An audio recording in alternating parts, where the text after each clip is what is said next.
Welcome back, everyone. This is your host, the DN WhatIf, here with another exciting fanfiction. Today, we're diving into the story of what if Deku found himself in the crossfire of fated pairs? A special shout out to the original creator, tinyteacups. Please make sure to show your support by checking out their work from the description.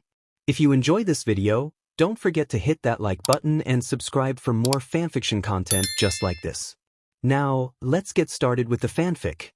Are you sure about this? The asshole asked for the upteenth time, and Katsuki rolled his eyes because at this point it was clear the idiot was just asking to reassure himself. Are you sure about this? You're the one who fucking offered, stupid Deku. He responded in kind, voice just as charismatic and gentle as it normally was, not very. The aged Omegas that had been sitting across from them the entire ride thus far let out loud gasps that made the Alpha turn a dark shade of red in response, and Katsuki couldn't help but smirk at the way he practically tripped over his tongue trying to figure out how to respond. If you want your sweater back, fucking take it. I don't give a fuck. The old woman with a horribly done coloring, as if anyone would buy that she was still a redhead in her prime with her battily, wrinkled visage, grabbed her glossy purple purse and stood promptly, offering him a stern glare as she started down the walkway to force some poor soul out of their seat at the mercy of her granny ankles. No, Deku rushed out, cutting off when she purposely bumped into him. He bit his lip as he watched her stalk away, the blush growing more vibrant as she disappeared towards the back of the train. I want you to have it, it's just, are you sure about Dash? I don't need it though, Deku, he reminded him, already shrugging the gray abomination off his shoulders. He couldn't think of anything more embarrassing walking into UA in an All Might fan sweater from 5 years ago when it was rumored that the hero grinning toothily on the back of it was going to be walking the halls with them. There was also the fact that it also stank of alpha pheromones hungover from puberty when Deku was still a short little bitch who probably sobbed all over the stupid piece of clothing. I know, the greenette stated firmly, reaching out to halt Katsuki's movement and tug the sweater back fully over his shoulders, refusing to meet his eyes. The blonde gave him a sharp glare for using that voice on him, but he had hardly opened his mouth to curse him out about it when his childhood friend was continuing. I want you to wear this. It'll cancel out at least some of what the scent blockers would've, he pointed out, and Katsuki could only sharply turn his head away at that because he wasn't about to admit he didn't have a solid argument against it yet. Inko had been the one to bring it up at first. As a fellow Omega, she had immediately been revolted by the fact that UA didn't allow scent blockers of any kind. And although Katsuki hadn't been half as surprised, as pro-heroes were required to expose their scents by law, some bullshit about it being more comforting to the victims they were liberating, he couldn't seem to convince his aunt that it was an orthodox requirement in any way. She had gone behind his back and brought up her concern to his two alpha parents, who were equally overprotective in their own ways, and with her new backup they all grouped together to gaslight Deku into digging through his closet to find a suitable shirt that would block out Katsuki's scent without suffocating him in its size. When Deku had offered the cursed object to him just after they had won a level of their favorite video game, probably assuming he was too drunk on the high of triumph to get angry, he had decisively tossed it and kicked the idiot Alpha out into the rainy night with a shout of, "Fuck you mama's boy." A week later, when after the effects of his last dosage of pills had finally worn off and all he could smell was fucking caramel and burnt sugar, he had trudged his way back over to his desk trash bin and bowed his head in shame as he dug around the paper scraps for the gray monstrosity. Deku had grinned at it, dopily and dumbly, when they met each other at the train station that morning. Katsuki greeted him with a cheery, "Shut the fuck up." "Look, Kaken, it's just Dash." The Alpha let out a huff of air, at a loss for anything to say. Boring his irritated glare into him, Katsuki let him struggle for another minute. In that time, another one of the old Omegas, the bleach blonde, had raised her watery eyes over her half-moon spectacles at them. The misplaced interest in that gaze made the younger Omega revolted enough to put Deku out of his misery. The blonde shrugged the meaty hands off of his shoulders and the Alpha relented after half a second, dropping his arms to his sides where they swung uselessly. "I fucking get it," he admitted yieldingly, averting his eyes so he wouldn't have to watch Deku swallow hard at his submission. He refrained from clenching his teeth at the action. He knew the idiot Alpha had no control over his reactions, At least not until he found his fated one, but he couldn't help but feel increasingly uncomfortable around him since he presented. As if he was doing something wrong for hanging out with his best friend. "Don't look so fucked over, I agreed to wearing this shit, didn't I?" He managed to force a half smile, raising his eyes once more. Surprisingly, Deku mused with a light laugh. "I thought you hated gray?" "I hate silver," Katsuki corrected. The woman across from them bristled as the train came to a stop.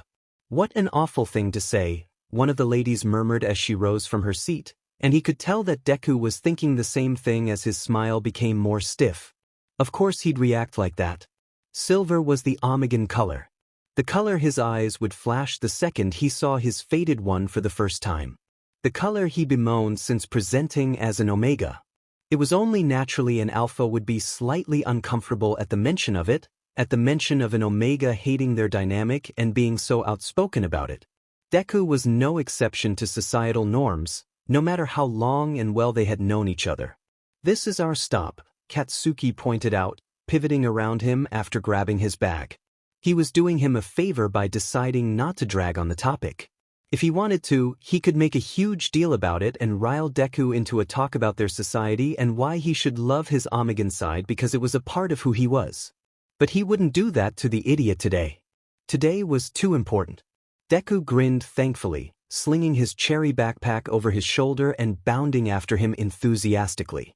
He didn't offer a second glance to the still scowling Omegas as they stepped off the train together, his green eyes stuck firmly ahead as they left the issue behind them for now. "We made it," he murmured, eyes shining. Katsuki's smile was genuine as he said, "Keep the sappy shit to yourself, duh." "Are you excited?" the Todoroki head butler asked as they pulled up to the base of the mountain that UA stood high and proud atop of. As a prestigious school, its campus at least looked the part with its high, arching structures of sapphire blue and pearly white. The night before his father had boasted repeated tangents about it being the top school in the country, as if he hadn't told Shudo that since he was old enough to understand, and though he didn't want to, the Alpha could see what he meant as he studied the Manamothic building casting a shadow down half the declining slope around it. It looked less like the hell he expected and more like a lofty heaven floating above the city around it. "Yes," Shudo answered curtly, playing his part. The butler let out a satisfied hum and unlocked the doors of the family limousine. It was easier to lie. In his youth he had gone to the maids and workers. Whenever he needed to complain, fooled into believing them to be more kind-spirited with his overly expecting father. When he reached his 7th year, he finally noticed the connection between what he sobbed to them and what his father reprimanded him for during their training sessions. Fuyumi finally fessed up one day and told him that all the estate workers were tasked with reporting on his behavior, including all his breakdowns. Shudo decided to keep his tears to himself from then on. He pushed open the door of the sleek, obsidian vehicle before his butler could attempt to rush out and do the oh-so-burdensome task for him. There were other students milling around nearby and he already seemed like a pretentious jerk getting out of a vehicle that rounded up to costing $100,000 when they all clearly walked, so he didn't want to amp the assumption up by needing someone else to hold open his door for him. The butler let out a tired sigh, his wet, bland brown eyes watchful and heavy on his back as he stepped out of the car and shut it closed behind him. He drove off without preamble. Shudo hadn't stopped in his strides to offer up a gesture of goodbye, continuing to the gravel path that led to the future his father had hand-selected for him. Already he was irritated, and the giggling around him did nothing to subdue it. Before he had even made it to the trail, other students were stepping purposely in his way, alphas to size him up and omegas trying to fatefully meet his eyes. He sidestepped the majority of them and avoided the gazes of all of them by keeping his own planted firmly ahead, never once letting it fall from the large oak he had chosen to study.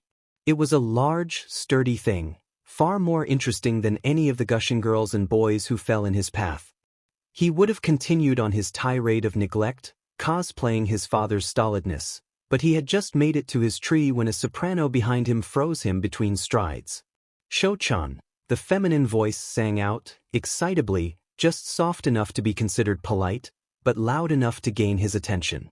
Despite himself, his lips twitched upwards for a fraction of a second as he turned and saw a familiar white limousine driving off into the distance and with it, the girl who had gotten out of it. Originally, Yaoyorozu Momo was supposed to be the Omega. He was fated. Even if they hadn't biologically reacted positively to each other, their families were prepared to pretend they had and pay their actual fated ones a bribe to send them off. It was pure luck that Momo presented as a beta for him, and though she had been just as relieved to find out they weren't actually meant to be, it was downright revolting to have his father tease about him breeding her one day when he considered her a sister figure above anything else. It had led to her downfall within her family. Being an Omega herself, her mother had been slightly disappointed when Momo had presented with the lackluster scent of a beta, but she hadn't blacklisted her daughter like her husband did. The head of the Yaoyorozu family became cold to her once he found he couldn't marry her off and that she was simply a useless beta, deciding to send her off whenever he could and avoid her presence at all hours. It had been a hard and fast transition. She went from being the princess of her father's world, being presented presents of gold and silver and bows of pink and red, to the bane of his existence, being sent off to UA since it was what her father proclaimed the only thing she was good for anymore. "I see you're already quite popular," Momo teased once she was close enough. Her face was flushed a light pink because of the wind and her ravenous hair was held up in a ponytail with a clip from her youth, a pretty jade present from her father. Already she was garnering attention as well, but as soon as her scent hit the noises of those she attracted, they dismally turned back to Shudo. He refrained from glaring at them. Against my will, he decided to state instead. Momo laughed a sweet little sound and they started up the trail together. For the majority of the hike, they were silent, mutely watching the birds darting between the trees and the shenanigans of the students who had decided to follow them up. Behind them, a girl was getting a pep talk from her friends about approaching him, and up ahead, a short boy with purple balls for hair kept glancing back at Momo with an expression that didn't rub against his alpha well. If not for the annoying distractions, the walk would have been nice. It was a breezy, serene day and the sun was glittering through the leaves of the tree above them. Shudo could make out a flute-like song of a bird somewhere deeper in the forest mixing with the chirps of crickets and creaking of the branches above them. On days like these he normally went on jogs around the estate or brought a book outside to read. They were his favorite type. Midway up, Momo interrupted their serenity for the first time. "Has your father found a replacement for me yet?" she questioned lowly, furtive almost. It was an inquiry she frequented often. No matter what he reassured her, she had never stopped feeling guilty that he'd have to mate with a stranger. God forbid his father allow him with his fated one after all. It was too risky for that man. What if his mate had a weak quirk or a weak rank within the socialites? No, Shudo answered partially honestly. His father hadn't made any solid decisions yet, but he couldn't pretend not to notice the old man circling names in magazines and expensive surnames in the phone book. At the moment he wasn't engaged, but he couldn't promise that he wouldn't be next week. "I'm not worried though." "So you shouldn't be." Momo's eyes slanted off to the side and she tugged at the scuffs of her uniform jacket. Judging by the crevices appearing between her sharp eyebrows, she was thinking hard about what to say next. Shudo didn't have the heart to tell her that she shouldn't bother. He already knew what was on her mind and she already knew what his response would be. "Don't you care about who you'll end up with?" she asked anyway. He doesn't hesitate. No. Though society seemed enamored by the thought of fated ones and mating, it had never been a big deal to him. His parents weren't fated ones, and there was no love between them that he knew of, so he had never been introduced to what a healthy parental relationship looked like when he was younger. Even when he was older and finally exposed to it in the form of Momo's parents, he hadn't been very intrigued. It wasn't that they weren't in love enough to make an impression on him, but he simply saw their soft touches and loving glances as uninteresting. His father told him he'd understand after he had a docile Omega submit to him for the first time, but Shudo couldn't help but be doubtful. He was simply uninterested in the strings of romance, he supposed. Getting tangled in them would just get in the way of him passing up his father one day, so he decided to sacrifice his love life and agree to get married to some random aristocrat he didn't know and get that portion of his life over with. It was a small fee for him. Momo had never shared his sentiments. They had never openly spoken about it, but he knew she ached for flowers and candied hearts, for soft caresses and softer whispers. It was part of the reason she had been so relieved when their parents called off their mating. She had known she would never be able to get that from him. It was also part of the reason she had been so sullen by it all the same. As a beta, she would never have a fated one. She seemed like she had more to say on the matter. Shudo could tell the words were brimming on the tip of her tongue, but they had reached the entrance of the school before she could say anything. He couldn't help but be grateful he never had to hear her insistent naggings about why mating and fated ones were important. "We made it," she said instead, lips parting into a smile, deciding to leave her insistence for a later date, over tea probably. Shudo nodded slightly, staring up at the large building, the first step to overthrowing his father. "So we did." The thing about fated ones is that, most of the time, they're unconventional. Shudo has read dozens of stories about how someone ended up fated to someone in the same grocery aisle as them or someone they accidentally bumped into on a train. Most of society ditches everything for this person they've never met before, dropping relationships and budding romances for a stranger they made eye contact with for only a minute at the most. They go out of their way to get each other's contact information and meet up with one another, force themselves through awkward first dates and awkward first times, force themselves to work with one another to marriage. He never understood how so many people could be so senseless. At least until he turned into his homeroom on the first day of school and his whole life was flipped over on its axis.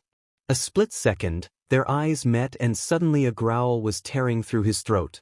Shudo wasn't normally an alpha for aggressive actions or movements, but suddenly his fingers were twitching with the desire to clench around something, a long, pale throat for instance, and he felt hot all over. It wasn't like his father's uncomfortable hot that left him sweaty either. It wasn't the painfully burning sensation he had known throughout his youth. It was warm, open, and full of pleasure. He could get lost in it if he closed his eyes. It was warm like a flame in the midst of winter. Warm like a thick blanket in the middle of a storm. Warm like home, like belonging. Deep red eyes flashed silver momentarily, and his face was flushed beautifully, but the first thing out of his Omega's mouth was anything but conventionally primal and submissive the way it was supposed to be. Instead of whining or whimpering the way they did in the movies, Todoroki Shudo's Omega growled back. And oh, his father would not like that. But by the way his heart skipped a beat, and his lips spread into an exhilarated grin, he couldn't quite convince himself that he agreed with his old man's sentiments. "Oh goodness! I'll go get the counselor," someone shouts. Shudo has half the mind to recognize that it's the tall alpha with glasses who had been reprimanding his Omega a moment prior. He rushes past him through the doorway faster than any human should have been able to, but he doesn't think of him long enough to consider it having something to do with his quirk because God, his Omega is gorgeous. He has his legs propped up on the table and an arm slung over his chair, a disrespectful posture that would drive his father insane. Ash blonde hair even from a distance looks soft and the silver of his eyes is slowly melting into a beautiful ruby red. His face looks like it was sculpted by the gods, with high cheekbones and full, pouting lips. And through the open collar of his shirt, his collarbones are prominent and his neck is smooth and inviting. It takes him a moment to realize he's scowling still and another, after Momo nudges him gently, to realize that they have an audience. The entirety of their first-year class. Wow. How lucky, a feminine voice coos, a girl who's clearly unaware of the lethal stare down he's currently having with his fated one. No one echoes her soft cheers. Even though he's smirking, he can tell by the looks they're receiving from those closer to them that neither of them look happy to see each other. He's heard rumors that all of the silver dynamic break down into tears whenever they meet their eternal pairs, that they're supposed to turn bright pink and bow their heads frantically, that they're supposed to be excited. His Omega roughly pushes out of his chair and stands, holding his gaze the entire time as he stalks over to him. His scent is intoxicating of burnt sugar and caramel, like a sweet his teeth ache to take a bite out of. But before he can sink into it, he catches another smell and with it notices the gray hoodie hanging off of the blonde's shoulders in place of the school uniform blazer. It's a woody, forestry smell, another alpha. His eye twitches as he tries to remind himself that this is a stranger. "Oi dickface, what the hell are you looking at?" the Omega asks, mockingly blunt. Around them a couple fellow students gasp loudly at the coarse language and Momo shrinks, slightly beside him. "Something on my fucking face?" Your eyes are silver, Shudo said simply. And I'm guessing mine are gold. The Omega bares his teeth. He only comes up to just past Shudo's shoulders as most people do, but the Alpha gets the feeling that his aura normally makes him seem taller than he actually is. And what of it, fucker? His voice is gruff and cruel. Normally, that'd mean we're a fated pair, he responds, bluntly, wondering if his Omega knows a kinder tone. He doesn't. Oh yeah, asshole? Oh, yeah. Todoroki Shudo doesn't know when exactly it happens or why, because he's high off the adrenaline of the moment at that point, but then he and his Omega are on the floor engaged in a fist fight that would go down in UA history. Fated pairs were normally unconventional. Todoroki Shudo leaves the fight with a throbbing nose, and, judging by the increasingly irritated red that mars the skin around his Omega's left eye, who he had learned was Kaken, ends up with a black eye. After however long of roughhousing, in which the class was exuberant with a medley of cheers and screams, Shudo and Kaken were lifted upside down into the air. His hands were still curled firmly in blonde hair and his Omegas were fisting at his collar by the time they were both shifted to come face to face with the glowering gaze of Aizawa Shoyuda. Their homeroom teacher promptly dropped them on their heads and assigned them 3 weeks of detention and a trip to the principal's office to start off the term. Congratulations, Principal Nizu says as soon as they're settled on the couch before his desk, as far as possible from each other. It's a wonder his Omega manages to remain seated with the imbalanced position he's in on the very edge of the cushion. Shudo has the split-second urge to brush his fingers against him just to see him topple off the side and slam face first into the desk before them, but then he remembers himself and clenches his fist. Aggressiveness had never been a trait that could be pegged to his name, so he couldn't begin to understand why he was boiling in his own ire at the moment. It must feel great to have found your mate so early in life. For a moment, Shudo speculates whether he even knows the full situation. He congratulates them with a warm amiability as if he can't see the bruises each of them are sporting or the angry fire in the Omega's eyes at his side. Neither of them want to hear those words and Kaken is making it clear with the way his scent spikes under that irritating abomination of an alpha's sweater to a nauseating sweetness. Having always prided himself for his poker face and ever-neutral appearance, Shudo can't even begin to imagine what his face reveals at the moment as his lip trembles and his eyes narrow. Niza's voice is just as pleasant as it was before as he continues, but this time his statement calls for dramatically different reaction. As expected, UA was such a prestigious school as his father had bragged all throughout his youth, so their altercation wouldn't be tolerated. He had been expecting that. And yet still, he couldn't help but break into an immediate cold sweat to hear what not tolerating would entail. However, fighting is not permitted on campus, and therefore I will have to contact your respective guardians right now. This would be a great time to make the announcement, by the way. Shudo's blood runs cold. In his anger, he had nearly forgotten the mess he was in the second he stepped into through the doors of his estate that afternoon. There was no way his father was not going to go into cardiac arrest the second he heard of Kaken, his Omega, with all his blunt edges and caustic swagger. The blonde couldn't be any more different than the potential mates his father hand selected for him. Those Omegas were doe-eyed and dainty and, though they had powerful quirks, they were all attendees of famed finishing schools and studied the subjects expected of them like literature and the arts. None of them would have dared raise their gazes to meet an alpha's head-on. None of them would have engaged in a fistfight with an alpha in even their worst nightmares. None of them were anything close to the all punches and swears attitude of Kaken. Ironic as it was comical that he had managed to somehow be fated to someone as bombastic and diatribe as the Omega at his side, someone who could make his father have an aneurysm with a single wanton glance. The only part of it that wasn't humorous was the fact that he had to tell said father. And that he had to tell him now, judging by Nizu's insistent nods as he jammed his small paw into the phone on his desk. Kaken somehow managed to look bored and infuriated at once, finally slouching back on the couch as the ringing echoed through the room like a foreboding mantra. His expression was one of indifference, as if he couldn't care less which order they go in or having to tell his parents at all, but the twitching of his brow revealed that his immediate feelings about the whole situation had yet to fade. Shudo considered him lucky to not be tense and worried that his parents' voices could sound on the other side of the line within the minute. It must be nice to have parents that weren't overbearing or delusional. At least they wouldn't be an issue. That meant the whole ordeal could be dealt with more cleanly and his father would likely be able to negotiate for their silence behind closed doors. There was no way the old bastard would allow him to mate with someone like the boy next to him. He had worked too long and hard constructing his bloodline for it to be poisoned by one Rouge Omega, and would undoubtedly be tossing money at Kaken's family the second they met in order to forget this event never occurred. That wouldn't change what the class saw or knew, but thankfully, they could at least cut strings without any other complications. Nizu placed the phone next to his ear and shouldered it to keep it there, and Shudo had an ounce of hope that maybe he had been lucky for once of his life and it was the heathens of parents that raised Kaken on the other end, but then the principal broke into a familiar smile and greeted, "Endeavor, I do hope I'm not bothering you." "This is Principal Nizu, how are you?" and his stomach dropped. The Omega at his side bristled, and it was almost comical how he snapped from nonchalant to alarmed with a single word. It wasn't all that surprising that he'd be so reactive to the name of the second-ranked pro-hero. They were attending a school for aspiring heroes after all, but still, Shudo couldn't hold back his snort when he was nearly incinerated by an accusatory glare as the blonde rounded on him. "You're that rich bitch Todoroki Shaojo," wasn't the first thing Shudo expected to fall from the gaping lips across from him.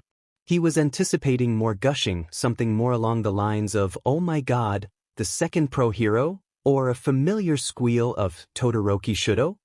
The right name at least. He was beginning to realize that he wasn't the best at gauging the actions of his Omega, because then he's scowling again and slumping back into the couch.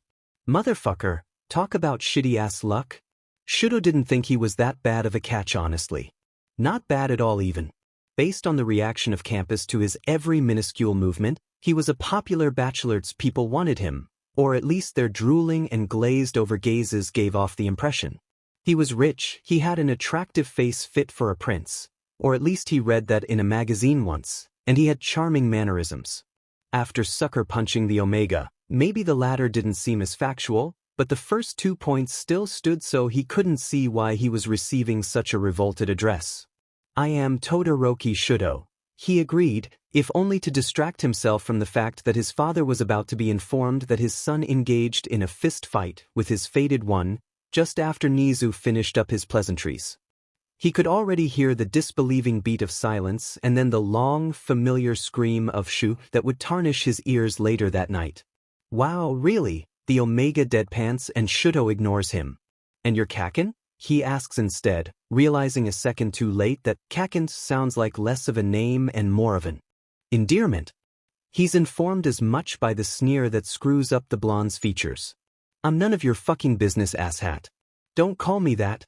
But that other alpha called you that, something snipes in the back of his mind, and he shuts it off immediately by reminding himself that this is a stranger sitting across from him, who, hardly half an hour ago, slammed his head into the ground and tried to throttle him to death. Whether he had an alpha or not already was none of his business, though he couldn't help but feel some semblance of irritation every time he so much as glanced at the oversized sweater hanging over his Omega's shoulders. Biting down the uncomfortable feeling in his stomach, he pressed further despite the glower he's currently pinned with. "What do I call you?" His voice is weak against the snarl of the Omega's tone. "Don't call me." The Omega's name is Bakugo Katsuki. Ah, yes, that very one. Bakugo Katsuki looks murderous and Todoroki Shudo doesn't know what he feels. Bakugo wasn't a common last name and easily recognizable as the family behind one of the biggest brands in Japanese fashion. All of his father's suits were personally tailored and designed by the famed Mitsuki and Masaru, and Shudo even had his fair share of cummerbunds and straitjackets from the duo. Owning Bakugo apparel was a trait every aristocrat possessed these days, and the company was even starting to be noted at a global extent for their classy, chic and yet innovative designs. He's heard rumors of Mitsuki's temper, and if he had ever been in denial of any of them, his father was quick to correct him with personal accounts of his interaction with the successful alpha. She was irrationally angry according to many who had been graced with her presence and extremely demanding. More than once, after his father had come back from a sizing or an event when he came across the Bakugas, He'd mutter something along the lines of how such a beautiful woman was wasted on her intense personality, or that it was a wonder that her mate could stand her for so long with her dominating idiosyncrasy. Especially as an alpha himself, it was a wonder they had lasted so long together. Not many alpha/alpha relationships did. It wasn't hard to match the similarities to the boy at his side and realize drearily that he had been fated to the heir of the Bakugo Fashion Co., a son who had surprisingly presented as a dynamic neither his parents nor the world had expected a few years back. And though his father clearly had never been a fan of Mitsuki and her abrasive mannerisms, he was a fan of big names and weighty wallets. The likelihood of their ability to pay off the Omega's family's silence had just plummeted by a tenfold after realizing they were also millionaires. That was if his father still even wanted to call off the mating when his fated one was such a high-ranking socialite with a quirk powerful enough to land him a spot at UA. Everyone knew those of the childbearing class born from two alphas were rare and exquisite, for their beauty and their unique nature, and notably had powerful quirks. His father wouldn't pass up that. The old bastard would probably have words to say about an Omega aspiring to be a pro-hero, but he'd probably just as easily figure that Bakugo Katsuki was young and impressionable and they had time to tinker him into the submissive, docile mate Shudo was supposed to have. Glancing in the direction of the Spitfire blonde, he couldn't help but wince.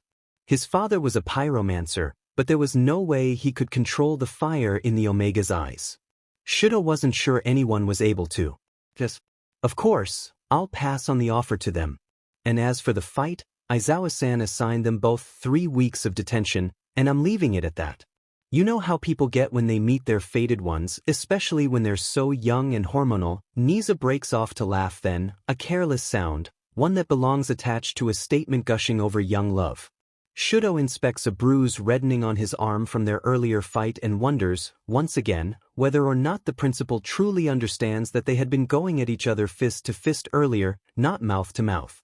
Niza glances up towards him for a split second, and Shudo makes a great effort to school his expressions back to neutrality as he inwardly panics about what's to come next. He had missed the initial reaction of his father, being busy trying to calm his alpha over the fact that an Omega he had never met before in his life dared to have an alpha, and though he had been able to hear the gruff rumble of his father's voice on the other side of the line a few times, that disclosed nothing about his mood at the moment. If the principal handed the phone over to him now, he didn't know what to expect, be it anger or satisfaction. He didn't know if he'd be able to stomach either. Fortunately, it never comes, because the offer is immediately denied. Would you like to speak to O? All right. In that case, take care, Endeavor. He isn't sure if he's more unsettled or relieved that his father doesn't want to talk to him. Normally that meant he was receiving the silent treatment or the old bastard simply had nothing to say to him. He wasn't one to feed his children too much adulation. The whole call hadn't been as bad as he thought it would be likely because he missed all the shocking moments by bugging his Omega, but it still left a bad taste in his mouth now that his father was aware. The principal smiled down at him as soon as he was finished, but said nothing before he was dialing up Bakugo's number. If he had heard the curses the Omega spat out earlier or knew he had unintentionally, or maybe intentionally, she had a strange look in his little black eyes, introduced them to each other, he mentioned nothing of it. Shudo was on the verge of asking whether he'd get in more trouble for the vulgar words Bakugo spat out, but then the phone was picked up on one ring. The stiff silence that had glazed over the room moments before was disrupted. Katsuki, you brat. I told you not to start shit on the first damn day. I swear to fuck, if I have to go up there. Nizu yanked the phone back away from his ear immediately, wincing in pain and mortification as the words rang through the room. Shudo sat stock still, frozen in surprise at the audacity and indignation buried within the tone as it barged through the other end of the line. Oh, shut the fuck up, it wasn't my fault this time. Bakugo had the audacity to shoot him an angry scowl, as if he had been the one to swing first. Other than that, he was the splitting image of peacefulness, the statement dropping from his lips with the fluidity of tree sap, slow and natural. He didn't seem surprised in the slightest that the principal almost had his eardrums blown to uselessness by his own mother. He didn't even seem scared, and even the two alphas in the room were hardly holding still and refraining from trembling. The next accusation was concerning at the base level, and Shudo couldn't hold back his shiver this time. He had figured from how experienced his Omega had seemed during the fight, how he knew to hit where it hurt and protect his own self where it did as well, that it wasn't his first time around the carousel when it came to roughhousing and violence. Still, to have his mother have been expecting it, over something so minor as well, was concerning. It wasn't your fault last time either. What is it this time? You didn't like the way someone looked at you, or you didn't like their face? Bakugu's glare narrowed on Shuto, and it didn't take him long to decide. Both? Katsuki. Mrs. Bakugu, Principal Nizu pleaded, frantically. Finally, Shuto could see something other than ominous mystery in his beady eyes, though he wasn't quite sure fear was much of an upgrade from that. Please calm down for a few moments and lower your tone. This wasn't an order, it was a beg, and Bakugu was smirking at it.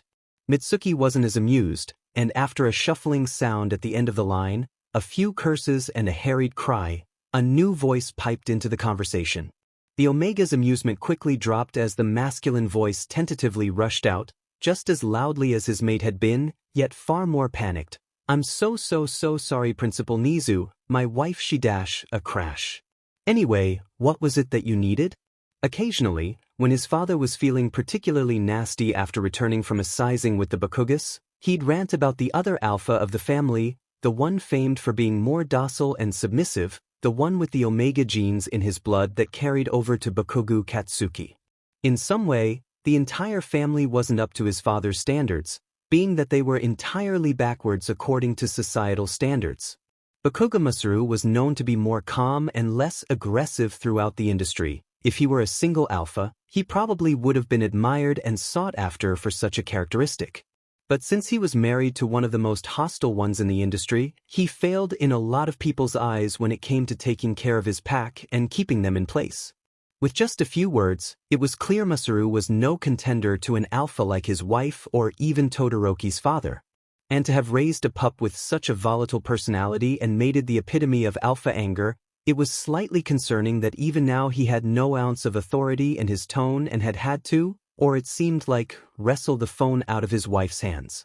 Shuto could tell Nizu was making a similar judgment by the way he paused and frowned. It was a strange expression on that of a mouse, but not more so any other he had bore thus far. With a light laugh that sounded just partially too forced, the principal tentatively returned the phone back to his ear. In Shuto's eyes, he received points for his bravery in doing so, knowing who was on the other end of the call. Bakuga-san was in a bit of a fight dash. Mitsuki had started to shout out again at that, so Nizu rushed out the rest quickly. However, it truly was not entirely his fault. Masaru chuckled softly over the sound of his mate's disbelieving cackles. Sir, please don't feel as though you need to cover for him, this isn't anything new for us. He trailed off, the embarrassment seeping through his tone. The youngest Bakugu at his side made no attempts to defend himself, simply crossing his arms and huffing out a breath as he turned to face the far wall on the side of the room opposite of his fated one. Oh, no, truly. Nizu cut in hurriedly. Normally, when people come into contact with their fated ones they feel a surge of emotions. Usually, the alphas is more aggressive and possessive while the Omega takes a more sentimental and submissive route. It seems as though your son was the opposite and so he and his alpha's moods clashed and dash. I'm sorry, Masaru interrupted, but it wasn't him who continued on to ask, did you just say fated one? Instead it had been his wife, finally void of anger, but still hysterical as she uttered the question. It's wonderful, isn't it? To have found it so young. Nizu insisted, a smile frozen awkwardly onto his features as if he already expected the unconventional reaction to come. Oh, that poor alpha. It was Mitsuki who cooed after a minute of tense silence. I'm still fucking here. Bakugu spat back, immediately. More the reason to say it. Who the fuck did you ruin? She started, and the principal set the phone down once more in defeat, shutting his eyes as the Omega sat back up and leaned towards it to shout. If he could have reached it, Shuto wasn't completely certain he wouldn't have picked it up and slammed it down a few times, condemning it to a pile of broken plastic and wires. No one special, Bakugu sneered back at it, which was a statement he had never heard anywhere near his name before then.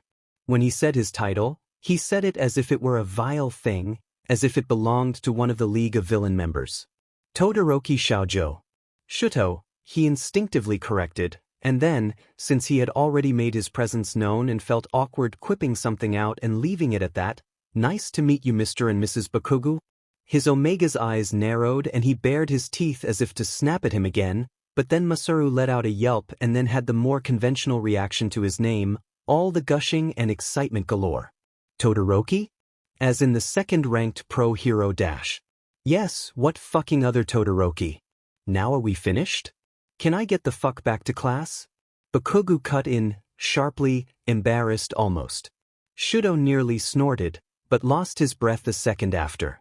At the height of the Omega's cheeks, an attractive blush had begun to glow at the sound of his father's admiration, and it was the one time the Alpha got to see him even close to conventionally Omegan. Bakugo Katsuki was an attractive Omega. If he wasn't so angry all the time, maybe smiled a little more or at least didn't frown so deeply, he could have even been placed up in the ranks with the most sought-after celebrities of their days, even so young. His unconventional heritage was clear.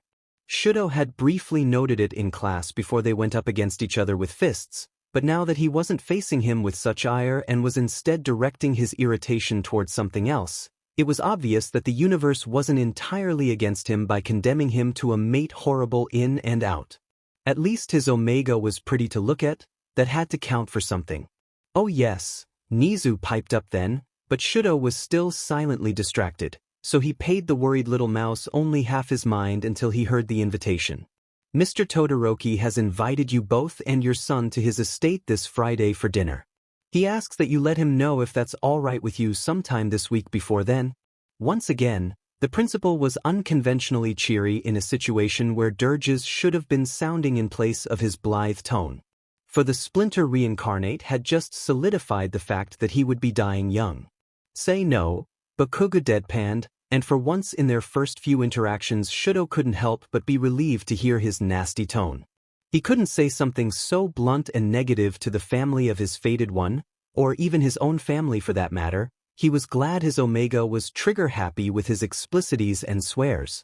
Unfortunately, he failed to recognize quick enough that so was Bakugo Mitsuki. "Shut the fuck up, brat. And be grateful someone of such high ranking even wants to meet with your rude ass," she snarled through the line, loud enough that her voice almost echoed off the walls. Nizu's smile became more strained as his ears suffered yet another assail. Bakugo Katsuki sat up to shout back and completely take out the principal's old ears, but at that point Todoroki Shudo had stopped listening to mourn. He could only dread dinner on Friday night if his home was going to occupy this irregular pack. And all their shouting. After his mother hung up on Principal Nizu, and his father called back to apologize no less than 4 times, they were released to return to class. Returning to class took them around half an hour. That was 10 minutes of bickering in the hallway, or well, Katsuki was shouting and Todoroki snarking back a few bland words every now and then, 6 minutes of being chewed out by a random teacher for disrupting her students during a test, and 14 minutes of racing across campus to get changed into their gym uniforms. And then to add a cherry on top of it all, once they finally caught up with everyone, their deadbeat of a teacher was already halfway done with his Quirk apprehension test, marking them behind on the first damn day. To say the least, Katsuki didn't hesitate to overdo his explosions during the few challenges they managed to make it for. Especially after Aizawa lazily droned on and on about he wasn't giving them extra points to catch up since it was their own fault for being late. In between reminding them they were tied for last place. The Bakugo family didn't do last place, and the Omega made that well-known one nearly nuclear discharge at a time. The shock of his classmates wasn't nearly as irritating as it was anticipated. Normally, Omegas were primarily born with offensive quirks, like the pink-cheeked girls, which allowed her to float away from danger if need be, or the girl with freakishly long earbuds who was good at listening. Because of his unique heritage, he'd gotten a mix of his parents' powerhouse quirks, but unfortunately neither of them had followed through to give him their caste gene as well. Instead, it was apparent that he was stuck as the only Omega in Class 1A to have a defensive quirk. Not that that changed anything or would make him shy away from flaunting his power off. If anything, it only encouraged him to strain himself further. The dull-faced half-idiot wasn't far behind in his own endeavors to catch up to the rest of their classmates either. Though initially it had appeared as though he was just as taken aback by the explosions as the rest of their class had been, he recovered fast from his state of surprise and was quick to join in. If Katsuki didn't despise his very soul at the moment, he would have regarded the icy quirk with high respect as a power he'd be excited to test himself against. The user seemed to have a practiced control over it, firm yet artistic with each fluid gesticulation. It was only after he caught the kissy face's raccoon eyes had been shooting at him that he realized how long he'd been admiring the alpha's form. In order to avoid his initial instinct of blowing the pink-skinned asshole sky-high, he turned to Deku instead, which, in hindsight, only made him more frustrated. Because, despite him being gone for only half an hour at tops, the idiot had gone and broken his finger to throw a single damn ball. Really, Deku? Katsuki sniped, shaking the idiot's wrist. The alpha's index finger had been beaten to an ugly purple and resembled ground beef at certain angles. If Inko could see it now, she'd have an aneurysm. But then again, the easily worried woman was always on the verge of some medical meltdown, so the thought wasn't all too concerning. You're left alone for what, 15 minutes? And this is the type of shit you pull? Deku let out an embarrassingly loud squeak as the Omega jostled his injury around, face flushing in either agony or embarrassment as their fellow heroes in training turned to look. He withstood the pain for a few more seconds before snatching his hand back, shielding it with his opposite arm. Giving an attempt at a smile that ended up more of a grimace than anything, he mumbled something along the lines of, "I couldn't come in last, Kaken, you know how hard I worked?" Despite the slight quiver in his tone, his eyes were focused and unyielding, emeralds unwilling to crack under pressure. Beneath the intensity of his gaze, his lips had tightened slightly, and when he spoke, Katsuki could make out the caustic canines that had grown in sometime during puberty when he wasn't looking. He looked more determined than the blonde had ever seen him, more sure of himself than he knew he could be. But Katsuki actually didn't know. Ever since a couple months ago, since they started training for UA, since Deku's quirk suddenly started to manifest out of thin air, the damn nerd had become suspiciously more quiet around quirk discussions.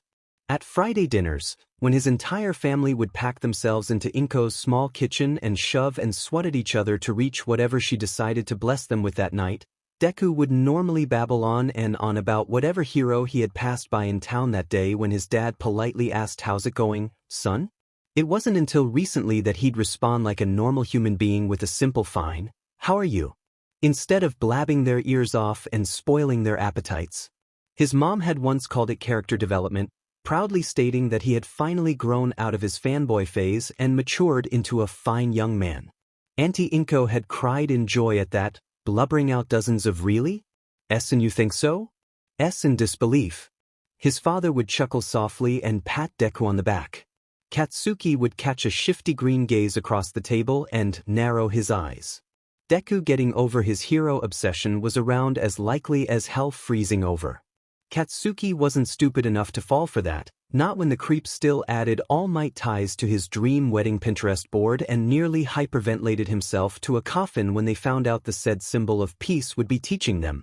It was almost ironic that he was uninterested now that he had finally developed his powers. Back when he was diagnosed quirkless, he was unabashedly a pro-hero fanatic, shoving his nose into whoever's conversation whenever anything related to heroics was brought up. Katsuki could distinctly recall avoiding him in the junior high hallways for that very reason. To hell if he was going to tarnish his reputation by getting caught talking to the biggest fanboy in their entire region. The idiot couldn't shut up about the subject for 73 seconds. Their entire grade knew that for a fact because they had timed him on several occasions, so it was overly suspicious when he came to school one day and acted as though heroes were non-existent. Ever since he finally got his own quirk, ever since the sludge. He has me. Kaken? Deku's voice is small, frail, so much like it was before presentation, before stupid dynamics, that Katsuki almost whines. His eyes are less emeralds now than they are a soft field of grass, and the determined glint in them was replaced with one of concern. Katsuki tried to inconspicuously loosen his fists. "Calm down, little Omega." The Omega shook his head, shoving Deku aside roughly. "If you come out last, I'm blowing you to hell after this," he sneered, knowing the bite in his tone was too sharp by the way the alpha's nostrils flared and his forestry scent became a tad more smoky. He didn't have it in him to care much, even though deep down he knew he should. He should be more suspicious of how the idiot's quirk oh so conveniently appeared right when he needed it, of why Deku was so tight-lipped about his training and wouldn't even spar with him, of why it took breaking his finger to release the full force of his power. But thinking of that meant thinking of him, and the last thing Katsuki needed was to throw up. In the middle of the quirk apprehension test, he was already losing. The last thing he needed was to look weak in front of all these extras when he'd already seen the shortest damn kid in the class sniff loudly by him twice. "You're sent," Deku started, but his self-preservation instinct seemed to kick in at the last second and he dropped the topic entirely, instead turning back to watch as the blonde French bitch shot sparkly lights from his navel. It was a smart move. Last time Deku tried to analyze his scent, 2 years ago when he was spending the night for the release of a new All Might documentary, he was promptly chucked out of the second-story window. Luck was his only hero then when it was his mother who found him first instead of Katsuki with his hands blazing and ready to fire. After a minute of tense silence, in which he shivered twice as if remembering that painful sleepover, the dumbass promised, "I won't come in last." "You better fucking not," Katsuki snarked immediately, but his words were more tired than angry, and by the looks of it, Deku was more encouraged than intimidated. He should have threatened in more detail. He ended up coming out last and wrestling Katsuki in the sandpit at the park by their house later. But he didn't get expelled. All in all, the Omega saw it as a successful day mostly in that sense. Neither of them had gotten kicked out of UA yet and he hadn't murdered a certain fated one yet. "You're dressing up?" Deku's voice was pleased, an endearing whine in his words that had Katsuki twitching with the desire to throw something across the room at him. The 3,000-page textbook on his desk, for instance. "You make it sound like I want to, asshole," he sneered back, stuffing the tail ends of his white button up into the straight slacks his mother had shoved into his hands a day ago. When Mitsuki first told him that she expected him to look presentable at the dinner, he rolled his eyes and thought nothing of it. She'd been informing him of that exact expectation since he was 5, and every single day of his life he walked out the door in baggy pants and ruffled shirts, stomping over the Bakugo fashion Inc. reputation in the process. It wasn't until she refused to let him out of the house his third morning attending UA, standing in way of the door with her arms crossed over her chest and a vindictive smile that could send grown alphas scampering away in fear, that he finally understood how serious she was this time. He missed his train and had to put up with her nagging and threats all the way to campus. Todoroki Shaojo nearly lost his life that day during one of the exercises when Katsuki miscalculated a throw and nearly sent a baseball sailing through his skull. When he got home that night, 12 different shaded blazers were strewn across his sheets. He blew them up much to the infuriation of his mother, but for his father's sake, who had taken to cowering in the bathroom throughout their conversation-screeching match, had finally agreed on wearing a casual outfit they paid him 500 yen to wear at a fashion week once. Bending his knee against the tighter-than-necessary black fabric, it dawned on him that he'd been scammed back then. Pocket change for public embarrassment? He was such a cheap kid. Deku mumbled something he couldn't make out behind him, but he tended to do that a lot, so Katsuki didn't pay him much attention until he stepped back to the mirror for a quick once-over and caught his gaze. Raising an eyebrow, he took in the sight of the flushed cheeks and wide eyes that immediately averted once caught. "You were staring at my ass," Katsuki stated flatly. Deku let out a loud squeak and a round of nervous laughter. "No? Kaken what? I couldn't, I mean it was just in the direction I was looking in. I wasn't looking at you, at your..." Katsuki scoffed, turning back to his reflection and cuffing his sleeves at the same motion. He wanted to say he looked bad, to head to the Todoroki manor looking entirely unappealing, but the image before him was a far cry from that and his mother would have his head if he already looked like a mess before getting to their estate, because of course that asshole lived on a fucking estate. His best bet was spilling whatever food they served all over himself and smacking loudly. Or just being himself. Alphas tended to dislike him anyway. "You look good," Deku piped up softly after a silent few seconds, after he managed to catch his breath and calm himself down a little. Then, as if he sensed that Katsuki was about to attempt to further press on the topic of why exactly he had been staring at his ass, he was quick to make his next move. The statement was frantic, because the Omega imagined the last thing he wanted to admit was that his alpha hormones were tingling, as Anti-Inko Oso embarrassingly put it, as he blurted out, "Todoroki-san will?" "Deku," Katsuki warned, shooting a sharp glare over his shoulder. All week the damn nerd had been trying to start a conversation about anything he could regarding the Fated One, from his weird-ass hair to his quirk.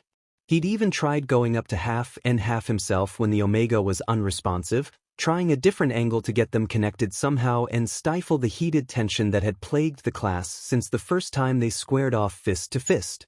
The only thing Deku had achieved so far in his endeavors was either making Todoroki Shudo's sharp minty sense spike up and nearly losing his life to the sharp end of Katsuki's lucky pencil. Predictably, like the rest of their respective families, the green-haired idiot saw the whole situation as a blessing in disguise. He did all he could to try and force amends between them. It was getting unbearable, and it had only been 5 days. Rather than focus on how they were finally on the path to becoming part of the next generation of pro-heroes, he refused to shut up about how lucky the Omega was to find his Fated One so early in life and tried every half hour to convince him to at least give the bastard a fair shot. Katsuki was at his breaking point. He understood Deku just wanted to see him happy, in his own discombobulated, alpha-thinking type of way. And that was far better than the rest of his aunts and cousins who openly raved about how great it was for him to have found his alpha so young, how maybe he'd finally be tamed. But hearing it constantly, that he had to give Todoroki Shoujo a chance because they were Fated Ones, as if Todoroki Shoujo deserved a chance with him merely for that, as if he should be more focused on this than the start of the damn hero career he'd been working towards his entire life, was exhausting. Kaken. Bakugo slams the door shut on his way out. Happy face. Dropping her head into her hands, Fuyumi let out a muffled half-groan, half-sob, her 77th of the night if Natsuo hadn't miscounted. For the past 5 hours she'd been holed up in the kitchen, making a mess of the floor and the walls and, somehow, the ceiling as she fretted over the dozens of dishes and pans spread out around her. The alpha clucked his tongue, approaching from behind his sister to take a look at the gleaming roasts and the glistening soups. Everything looked good, it normally did, this was his sister cooking after all, but knowing their family, goods just wasn't enough. It's not good enough, she mirrored his thoughts, threading her fingers through her hair as she stared down in horror at the curry she had just finished. Promptly, Natsuo stuck his finger in it and licked, much to her outrage. As she squeaked out in irritation, he found, as anticipated, it was fine. He didn't like curry of any kind much, so he couldn't claim it was his favorite, but it wasn't within a 10-mile radius of bad and he wouldn't mind swallowing down a few bowls. Telling her as much would only result in a long rant about the correct texture of dishes he didn't even know the names of, and how she had boiled something for a few seconds longer than some website she was subscribed to deemed necessary, so he just elected on saying, "If you're that nervous about it, why don't you just let the maids handle dinner?" It was the wrong thing to say. Her face had been pale before when he had stuck his finger into her dish, but now she was practically a ghost, as if him offering up such an idea had affronted her so much she wound up dead in an instant. "I'm the Omega of the house," she announced, almost instinctively, and Natsuo couldn't help but flinch back slightly. Ever since their mother left them to him, an alpha who hardly knew how a stove functioned despite being a pyromancer, Fuyumi had said those words often and proudly. At first she had been distressed as they all had been, but her duty as one of the child-bearing dynamic had pushed her past the tragedy, and she found her place back in the home. Or rather, forced it. Natsuo had shoved too many loaves of burnt toast down his throat for her transition to head Omega of the house to be considered a relatively easy one. "It's my job to make sure my little brother's maid is welcome. And he will be welcomed, so help me if it takes me 100 times over to make this right." Fated One, Natsuo corrected. He was ignored promptly in favor of her self-imposed responsibility and a saucepan. Sighing, he draped himself back over the small sliver of room on the counter not currently overflowing with meats and silverware. Despite Shudo's clear discomfort with the whole situation, she was taking the whole idea of his soulmate in stride, more so in favor of ignoring the kids' reluctance whenever it came to telling them anything about the mystery Omega than actually trying to figure out what was wrong. Natsuo couldn't find it in himself to judge her too hard for doing so, even if he didn't entirely understand. Technically, she'd found her fated one last spring, a man who was easily paid off by their father when he came to the realization that he didn't have an impressive quirk or wealth to provide them with. The media would learn she'd met her fated one in late July 4 years from now, some popular coworker of their father's. Fuyumi claimed she couldn't care less that she didn't know the woman. She was only worried about what her 3 alpha would do when she was no longer there to watch over them. He had half the mind to remind her that Shudo would be in his late teens 4 years from now and their father was a grown-ass man. They didn't exactly need to be coddled over. But then he remembered how he and said brother nearly burned down the entire house with the microwave the other day, and the words died in his throat. Even still, judging by the short snippets of what Shudo did tell them of his fated one and what Natsuo had looked up online, Bakugo Katsuki didn't exactly seem like the type who'd willingly mother them once Fuyumi left with her mate. And Shudo seemed more disgruntled than enamored by him, so there was no need to jump the gun and consider them life partners already. Then again, with how their father was acting, maybe she was simply being realistic. He treated their fating was a successful business transaction, talking about the Omega as if he was perfect for Shudo. Purely because his quirk was apparently strong and his parents were those famous fashion designers. It seemed like both Fuyumi and his father were entirely blind to the small factor that Shudo came home with a black eye the same day. He sat down and admitted to meeting his fated one with a conflicted look in his eyes. He hadn't even come down for dinner that night, not that their dearest dad was there to notice, but his sister had seen full and well and chalked it up as him simply not being hungry. She'd been serving cold soba that night. The Todoroki family may disagree on a lot, but they all are similar in the fact that they're always hungry for soba. Todoroki-sama, came a low baritone from down the hall. Natsuo raised his eyes instinctively upon being addressed, knowing the call was for him by the tone alone. Whenever the maids or butlers wanted Fuyumi, they never addressed her so formally. Their father didn't require it for one thing, but even if he had, their staff was full of mostly beta and alpha who wouldn't drop themselves to the level of calling an omega anything more than a docile chan or respectful, but notably equal, san. Without having to be acknowledged, the staff member continued. We've been wired by the gardeners. The Bakugas have reached the entrance of the estate. A loud shatter had Natsuo whipping his head around immediately to find his sister on her knees, a dark brown liquid seeping through her apron as she hissed out in pain. The saucepan that had been in her hand was tipped over on the ground at her side, no doubt dented. It was fragile but fine metal. "They're early," she exclaimed, frantically, before he could so much as get a word out to ask whether or not she was okay. "Natsuo, go get Shudo, make sure he's presentable." "Father too." Already she was up again, her hands slightly shaky as she reached for the pan. The alpha made the move to help her, but was quickly swatted away with a haphazard aim and a sharp glare. Natsuo now? That was all the prompting he needed. Thoughts discarded, he raced down the hall to make sure everyone was presentable for their meeting with the Bakugas. Fuyumi would have their throats if they came off as anything less than picture-perfect. Little did he know at the time, anything was picture-perfect in comparison to their guests. Todoroki Shudo was presentable. As in he was present at the scene. Of course, he didn't look like a slob. He read in a magazine once that he was hardly capable of doing so, but he still fell far flat in comparison to Fuyumi's pearls and heels and his father's nice wine-red dress shirt. If Natsuo had opted on keeping on the blazer their sister had thrown over his shoulders, maybe then he could be considered underdressed. But since his older brother had dutifully shrugged it off before the butlers could get the door open, he figured his khaki trousers and polo shirt were fine. Until he saw the Bakugas. It had to be some sort of cruel joke. The family was supposed to be famous for their innovation in the fashion industry. They were supposed to be the fashion designers, not the models. Since Shudo had a clear image of what he expected Mitsuki to look like based on the accounts of his father, he was entirely taken aback by the jaw-dropping woman before him. To be fair, his father had admitted that she could be beautiful. But in all the stories he told, she'd been scowling like an evil old wretch and looked as though she was plotting your murder or in the midst of committing a felony at any given second. Shudo had no way of being prepared for the way her lips curled upwards rather than shriveled up in disgust. Her eyes were the same shade as Bakugu's. However, the hostility he normally found when he looked up mid-class to match the glare was missing. That made the color more appealing than he cared to admit. Her blonde hair was knotted into a stylish chignon, revealing the diamonds and gold that dripped from her ears. On her neck, a matching necklace to the jewelry hung, the gems stopping just above the low cleavage of her emerald dress. Masaru was shorter than Mitsuki, but not enough that the majority couldn't be claimed by her golden heels.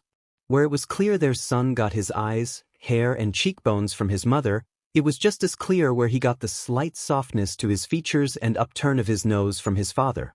Hazel eyes crinkled and dimples deepened in a way that could only be described as welcoming, making it known that this was the kindest Bakugu. It was an interesting sight to see such a neighborly man in between the two intimidating beings at his sides, but Shudo didn't inspect him long before his attention was swept away and choke held by his son. Sure, he knew his fated one was pretty. He wasn't blind to the perfect slopes and edges of Bakugu Katsuki's face. But watching him press his lips together tightly while thinking over a problem in class or smirk haughtily over at Midoriya were mere glimpses at just how attractive he was now. A single, long golden earring hung from his left ear. His hair was must yet perfect all the same. The top 3 buttons of his shirt were left open to reveal sharp collarbones. Although what he was wearing was nowhere near the style ridden within the curves of Mitsuki's dress and the embroidery carefully crafted onto his father's breast pocket, the simple black slacks and button-up were far beyond elegant on him. He was gorgeous. He was ethereal. He was staring at Shudo's very bare kneecaps and cringing. "You wear khaki?" he asked, with clear disdain. Natsuo choked down a laugh. Shudo felt faint. Mitsuki's hand slammed into the back of her son's head in time with her cheery statement of, "Thank you for having us." Dinner with the Todorokis was normally a silent affair. It wasn't always that way. Back when their mother was still around to fill the kitchen with the sweet aroma of cookies and pies, and Tuya was still there to throw the dining room into fits of laughter and light-hearted banter, mealtimes were characterized by noise. Shudo could only recall it faintly now, with so many years standing between him and the memories, but there was a time when the entire family would pile into a room for a good hour or few and just enjoy each other's company. Like a normal pack. He didn't remember it enough to miss it. For as long as he'd been aware, their meals were short and to the point. Sometimes his father would be there, his presence bearing down on the room like an extra layer of gravity, but most of the time he'd be out trying to best the number 1 hero. His missing presence adding on to the void that were the 2 ever-empty seats. Fuyumi made it a point not to skip any meals, to try to engage in conversation and imitate something that once was and never would be again. Natsuo didn't bother, taking his meals to his room sometimes, but most of the times when the extra layer of gravity was too much for him to bear. A majority of Fuyumi's attempts to chat with Shudo fell flat. In general, he wasn't much of a conversationalist, but normally he could at least fumble his way through some chatter. His half-hearted attempts to humor Momo's demands by making friends were evident of that. With his sister, as dear as she was to him, he could hardly manage a few words over some casserole recipe or whatever alpha heartthrob was hitting the big screens before his thoughts trailed off. His father and Natsuo were just as bad. Too often, Fuyumi's chatter would trail off unended, as she came to a solemn realization that none of the alphas at the table were interested in how attractive Karub was in Alice in Borderland or how she went a little crazy and added some mushrooms to their lasagna. So, dinner at their estate was silent for the most part. They had guests occasionally. Once a blue moon, Usajiyama Rumi would hop on by at the request of Fuyumi. It was very evident that she didn't like doing so much, the quiet of the table unnerving as big a loud mouth as herself, but she forced her way through long stretches of meals with them and tried to fit herself into their little broken pack, though her definition of fit was more of a jamming her way in and then stomping herself secure. Nonetheless, it was a sweet thing to do for her future Omega, when they weren't even fated ones to begin with. Plus, she pissed off their father, and that was always a positive in any circumstance that didn't end with his father's familiar bellow of "Shutu" across the grounds. Natsuo had college friends who visited when said father wasn't around. They stayed far past their welcome and retreated to his room to eat, leaving a mess of the house in their wake that Fuyumi would throw a fit over. Shudo figured that couldn't really count as them joining him and his sister for a meal, but it was at least slightly more noisy when they were around with Hatsumiko playing at max volume just a few rooms over. Whether that was enjoyable or not, he was still trying to decide, but Rolling Girl was finally starting to grow on him in the recent months, so that had to be a good omen. There were business associates of his father too, an occasional visit from a far-off relative. Momo used to come more often before she presented, but no matter the guest, the situation never changed. They ate in relative silence and didn't disturb one another. No one spoke for longer than it took to ask someone to pass the salt, and everyone swallowed down their meals as fast as they could to escape the something that hung between them, unaddressed as long as Tuya and Mother's seats had been empty. The Bakugis didn't respect this sentiment from the get-go. Fuyumi had slaved away for hours trying to set the table up to exact calculations. It had taken her 2 whole hours to shift the silverware at the angle she wanted, 90.67 degrees, and then to pour the exact same measure of water into each glass, 15.83 ounces. It had taken her the whole night to decide on the exact shade of beige she wanted for the napkins, light taupe, and what design she wanted on the plates, the cherry blossoms. It had taken her all afternoon to decide on the music to play, soft piano, and what the seating order should be, Todorokis on the left and Bakugis the right. Omegas at the ends, across from each other, head alphas in the center. The way they did it in her old shoujo anime, even though she wouldn't admit it. All of it was for naught when Bakugu Katsuki plopped down next to his sister on the wrong side of the table and Mitsuki opened her mouth. "Look at that tofu!" Mitsuki exclaimed, breaking through the solid quiet no one had ever dared to penetrate before with the grace of an elephant in a china shop.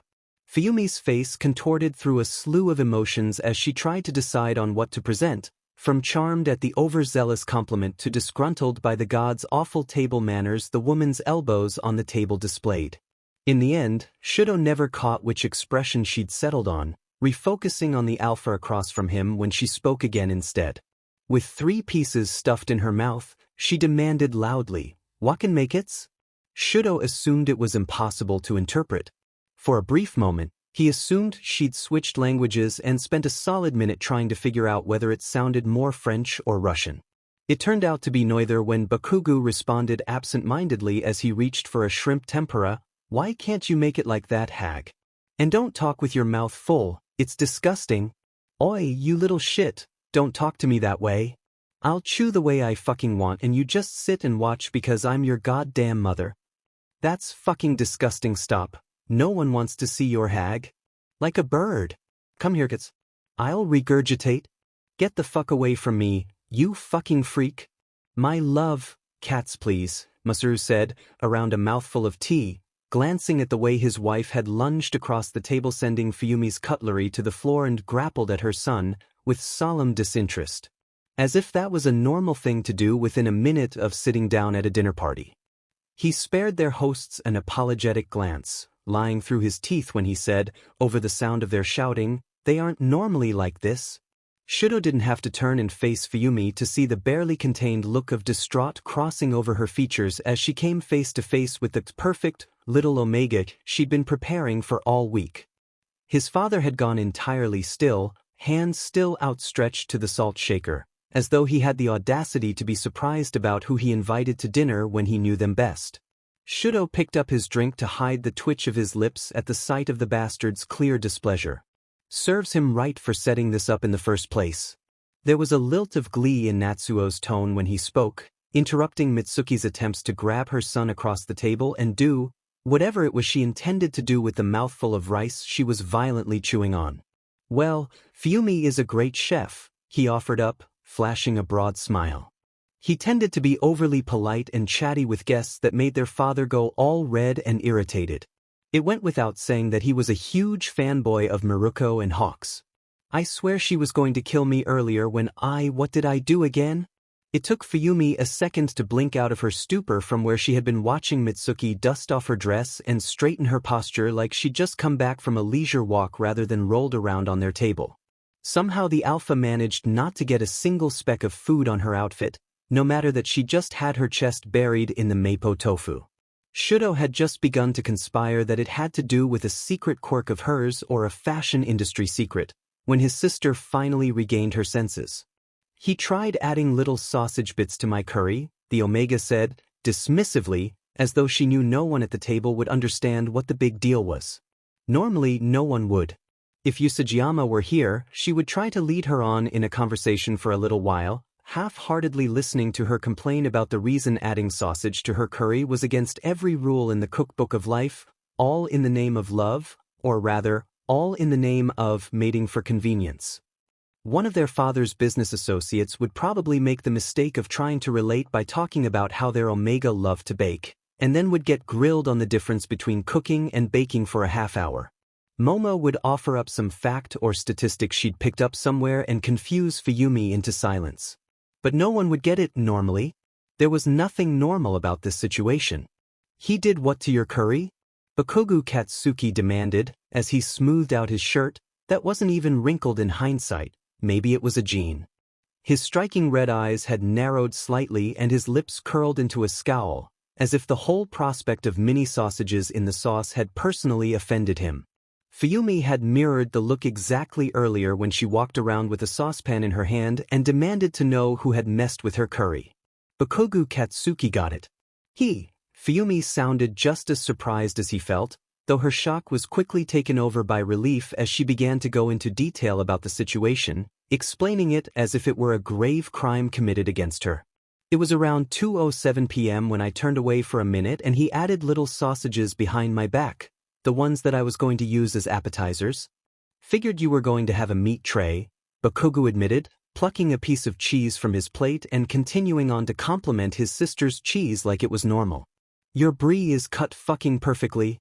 Fuyumi's face tinted pink, a small smile playing at her lips as if this was normal.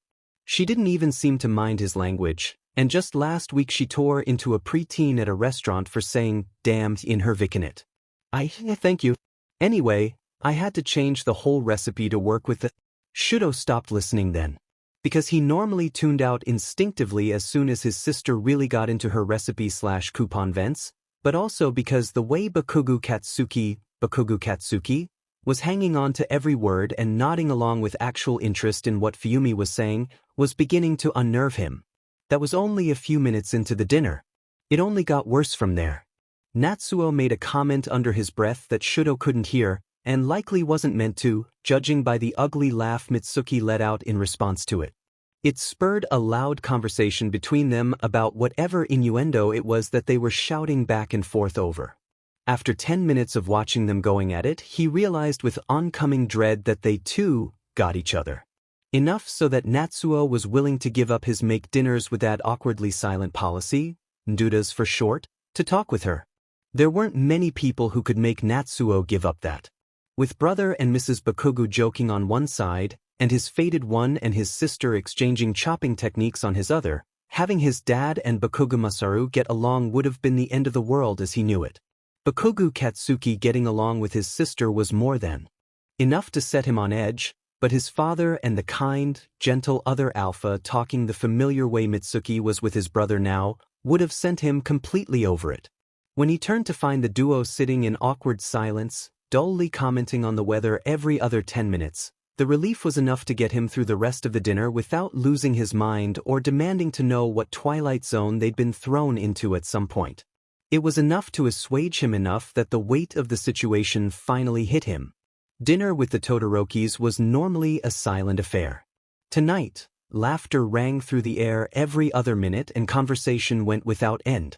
Fuyumi was glowing and Natsuo smiled easily, as if it was their mother who was talking through a recipe with her, and their brother who was trading snide remarks with him. It was as if they hadn't gone through decades of silence, as if the thick tension that etched itself into every crook and cranny of the dining room before had been dusted out completely. Mitsuki had a gorgeous grin.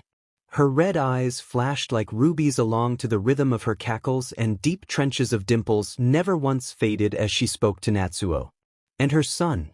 Shudo's chest tightened with something he couldn't place as he studied the way the Omega chewed on his bottom lip between words and narrowed his eyes in concentration every now and then.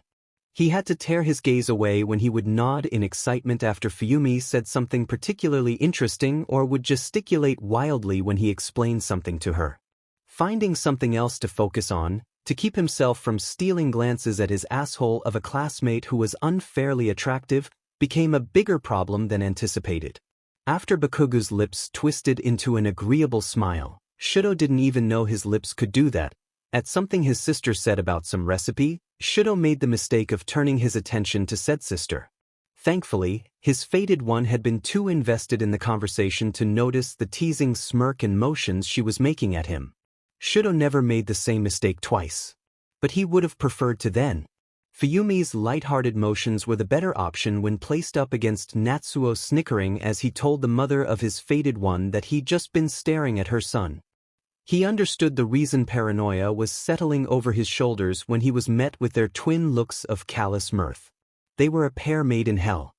He was in the midst of pointedly staring down at his glass of tea, studying ice cubes because he wasn't about to try to attempt distracting himself with the father of his fated one or his own father, when the core of his little dilemma got up and left for the kitchens without a backwards glance with Mitsuki, Natsuo and his sister. Later, Fuyumi would tell him she had wanted to show Bakugu her plate collection with shifting eyes and a pink-tinted face, and Natsuo would tell him what had been actually going on under his breath. But even knowing the truth, he couldn't be mad at his sister. She followed their father's orders blindly, hoping to appease him, to be a good Omega. It had been drilled into her since birth to follow every one of his cues and demands, whether it be that she drops out of high school midway for finishing school or marry a stranger. Or clear the table so the alpha could have a talk. Leave Bakugo Masaru because he's weaker-willed. At the time, he didn't recognize their sudden departure as anything but a blessing from a few pitying gods before it was too late. By the time he did finally come to understand it had been intentional, his father had already begun speaking. "So you," his father began, setting the tone of their conversation with two simple words. Shudo would have preferred trying not to openly stare at Bakugo Katsuki's smirk for the rest of the night. Hell, he would have preferred submerging his whole face in boiling water to complete his scar, to this. Masaru openly tensed, pausing where he had begun to lift a piece of tofu to his mouth. It had slipped from his chopsticks and hit his plate by the time he finally managed to come up with a intelligible response. "You," he agreed curtly, catching the cube between his utensils once more and trying again. Playing a poor attempt at nonchalant. "Great school, but the tuition is a nightmare. You like it so far, Shudo-kun?" "Sure," Shudo said immediately, hoping the bare minimum of his responses would make the conversation end faster. It didn't. His father was speaking before he even managed to get the last sound out. "I was surprised there were so many Omegas in 1A this year. There were only 3, but one would have been a lot to the Todoroki head alpha. You don't see many out on the field." Masaru chewed on the tofu slowly, and Shudo was surprised to see that his eyes didn't drop when matched with Todoroki Enji's own icy blue. There weren't many who could match a stare as cold as his, and honestly, the seemingly soft man before him now didn't seem like he'd be the type to stand it. "Times are changing," was all he offered, sitting a little straighter. His father's expression finally waned into something more genuine, his eyebrows tilting downwards with the corners of his lips. "Finishing school just seems like a better option for Omegas. Less dangerous, less aggressive. You're suggesting my son should go to finishing school?" Bakugo Masaru cut to the chase, his voice a deadpan. Instantaneously, the emotion was gone from his face, and in its place was a void of anything, a poker face that couldn't be rivaled by many. His father didn't even look ashamed of himself as he nodded curtly. "He's of age for it. And since he is my son's Omega, a future Todoroki Omega, I want the best education for him, naturally." Bakugo Masaru's expressionless facade didn't falter. He didn't even flinch at another alpha claiming his Omega as their own. Instead, he turned to Shudo and asked, still void of emotion, "You think my son should go to finishing school?" The denial was out of Shudo's mouth before he could think of the consequences. "That's Bakugo-san's decision." After, when he saw his father's eyes flash and his fists tightened, he was surprised to find not an ounce of regret washing over him. Who was he to decide Bakugo Katsuki, who was top in their entrance exams despite the fact that those exams were made to be particularly difficult for and biased against Omegas, who pushed himself to a worrying degree during their training, who talked about saving people and being a pro as if it was a given at some point in his future, would give up UA. He thought the dude was an asshole, sure. And maybe it would have been a bit satisfying to watch him cause aneurysms every other corridor at Fuyumi's old finishing school. But, even knowing him for so little time, anyone could tell that there was no one who worked harder for their dream of being a pro more than Bakugo Katsuki. Dick or not, Shudo couldn't see him as anything but a future hero. Definitely not a doddering housewife at the least. On a more important note, he didn't even think he would mate Bakugo Katsuki. The Omega made it very clear that he hated him with a burning passion consistently throughout their knowledge of each other. And Shudo had never quite disliked someone the way he disliked Bakugo Katsuki. Them mating was a disaster waiting to happen. No matter if Bakugo Katsuki looked nice when he smiled in a non-pointy, threatening your life kind of way, or made his sister preen in a way he hadn't seen her do in years. Or the way he looked really nice in a button-up and had teeth that practically sparkled under the kitchen lights OT. Bakugo Masaru's eyes crinkled, but before Shudo could question it, he had turned back to a very aggravated Todoroki Enji. UA is a state-of-the-art facility. I don't think there's anything more deserving of the title best than it, he pointed out, a kind lilt to his voice as if he hadn't been staring down the number one hero just a moment prior. The number one hero in question was seconds from setting off the fire alarm as he offered back a tight smile. This conversation isn't over, he said, though Bakugo Masaru had already begun chirping about an upcoming banquet they needed to do a fitting for, ending the conversation. As his father's face heated its way to an eggplant purple shade, Todoroki Shudo came to the decision that Masaru was his favorite Bakugo. It's only after Katsuki gets home, after he's slammed his door on his parents, after he's peeled his legs out of his dress pants, after he's tucked Fuyumi's mapo tofu recipe into a safe place, that he flops down onto his bed and screams into his pillows. He didn't hate the Todoroki pack. And it terrifies him. For the rest of the week, his dreams alternate between a suffocating green goo and golden eyes. He doesn't get much rest at all. Bakugo Katsuki wanted to spend the rest of his week stressing over the fact that he found his mother and Todoroki Natsuo tipping beers and watching Hell's Kitchen in his living room not even 2 full days after their first meeting, but a more pressing issue introduced itself before then. It comes boxed in red, white and blue and exclaiming "I am here," all too loudly for the headache the Omegas had harboring the entire morning. With students like Kaminari Denki, and admittedly himself, not knowing the definition of an inside voice, and the laughter of Ishido Mina rivaling the powers of present Mike, Class 1A was already loud on a normal day. Constant complaints like "please refrain from letting Aoyama practice opera during school hours and remind Gyrokyuka that earbuds exist and are advisable, and that MCR is so last decade," were being emailed to an exasperated Aizawa on a daily basis. 6 of their Kahoot games had been interrupted by a disgruntled teacher from somewhere down the hall who rushed over in concern to make sure that no one is dying. Dark Shadow just starts squawking like a harpy giving birth whenever Tokoyami drops off the leaderboard. Only 2 weeks into the semester they had been registered as one of the most obnoxious classes in UA history, solely because they couldn't shut the fuck up. That notion paired with the fact that they had finally received their hero gear just an hour ago equated to optimal suffering for anyone who had only gotten around 2 hours and 37 minutes of sleep the night before. "Bakugo-chan," Raccoon Eyes exclaimed, her high voice stabbing straight into the brunt of his headache. The pink-skinned girl, in her abomination of a hero suit, tie-dye was so early 2000s and that color scheme was beyond saving. Seriously, were the manufacturers colorblind? Had been parading around the room trading animated compliments with each and every classmate she got her hands on. Busy wincing in pain, Katsuki wasn't fast enough to spat out a quick fuck off before she was bounding up to him and continuing her tirade of terror. "That's such a daring costume for an Omega. With that much skin showing, you're making me sweat." Beyond irked already, the Omega could have sent her sky high the moment she opened her mouth. Purple balls had already set him on edge earlier when he first entered the room.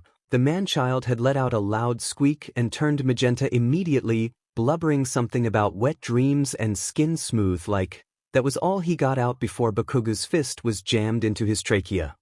Raccoon Eyes blabbering about how sexy his costume was, when Shark Week was standing shirtless in a muzzle only a few feet away from them, could have been enough to send him over. Of course, an Omega dressed in anything that revealed even a sliver of skin was enough to warrant a public freakout and not-so-discreet ogling. Of course, a beta can insinuate that she's fucking naked, the way the Invis bitch had, and no one bats an eye. But when he walks out with his shoulders revealed, eyebrows raise. He'd been a fool to think it would be any otherwise. To think that the fact that since these alphas that were anticipating being future leaders of society, they wouldn't lose their focus over the sight of fucking collarbones. They were still teenage alpha after all. It takes all of Katsuki to maintain his cool. The other two Omegas in the class seem to have foreseen this. Pink cheeks fitted in a full bodysuit and ears wearing what she normally did on a day-to-day basis, a baggy jacket that smells faintly of an older alpha, likely her father, shielding her shoulders. He wonders if they would have chosen styles as conservative if they were sure it wouldn't have attracted the unwanted attention of half their class. Judging by the way the brunette awkwardly pulls at the fabric of her suit every so often, he has trouble believing she wouldn't. It's to enhance the amount of sweat he can produce. Deku chirped, setting a hand on the alpha's shoulder and steering her away from where the Omega bristled. A poor attempt to diffuse the oncoming blow-up since the pink girl's smile immediately stiffened at another alpha's touch and the idiot's squeaky voice was the last thing Katsuki wanted to hear at the moment, even beneath present mix booming volume. They weren't on the best of terms at the moment. Not after the idiot had hesitantly offered up his sweater earlier, right after they had stepped out of their respective changing rooms, with a nervous stutter of, if you're cold and want to see cover up more, as if the dumbass had any right to criticize his costume when he was hopping around as a green Easter bunny. He was lucky Katsuki had only been bothered enough to roll his eyes and shove past him. But that luck was very likely to run dry with how often one certain green gaze was tracing down his exposed neck. You see, Kakin secretes a nitroglycerin-like substance and he needs, Deku continued to babble, eyes dancing around the room but always finding their way back to just below the Omega's chin. Deku staring at him was something he was used to by now. He knew he was an attractive Omega.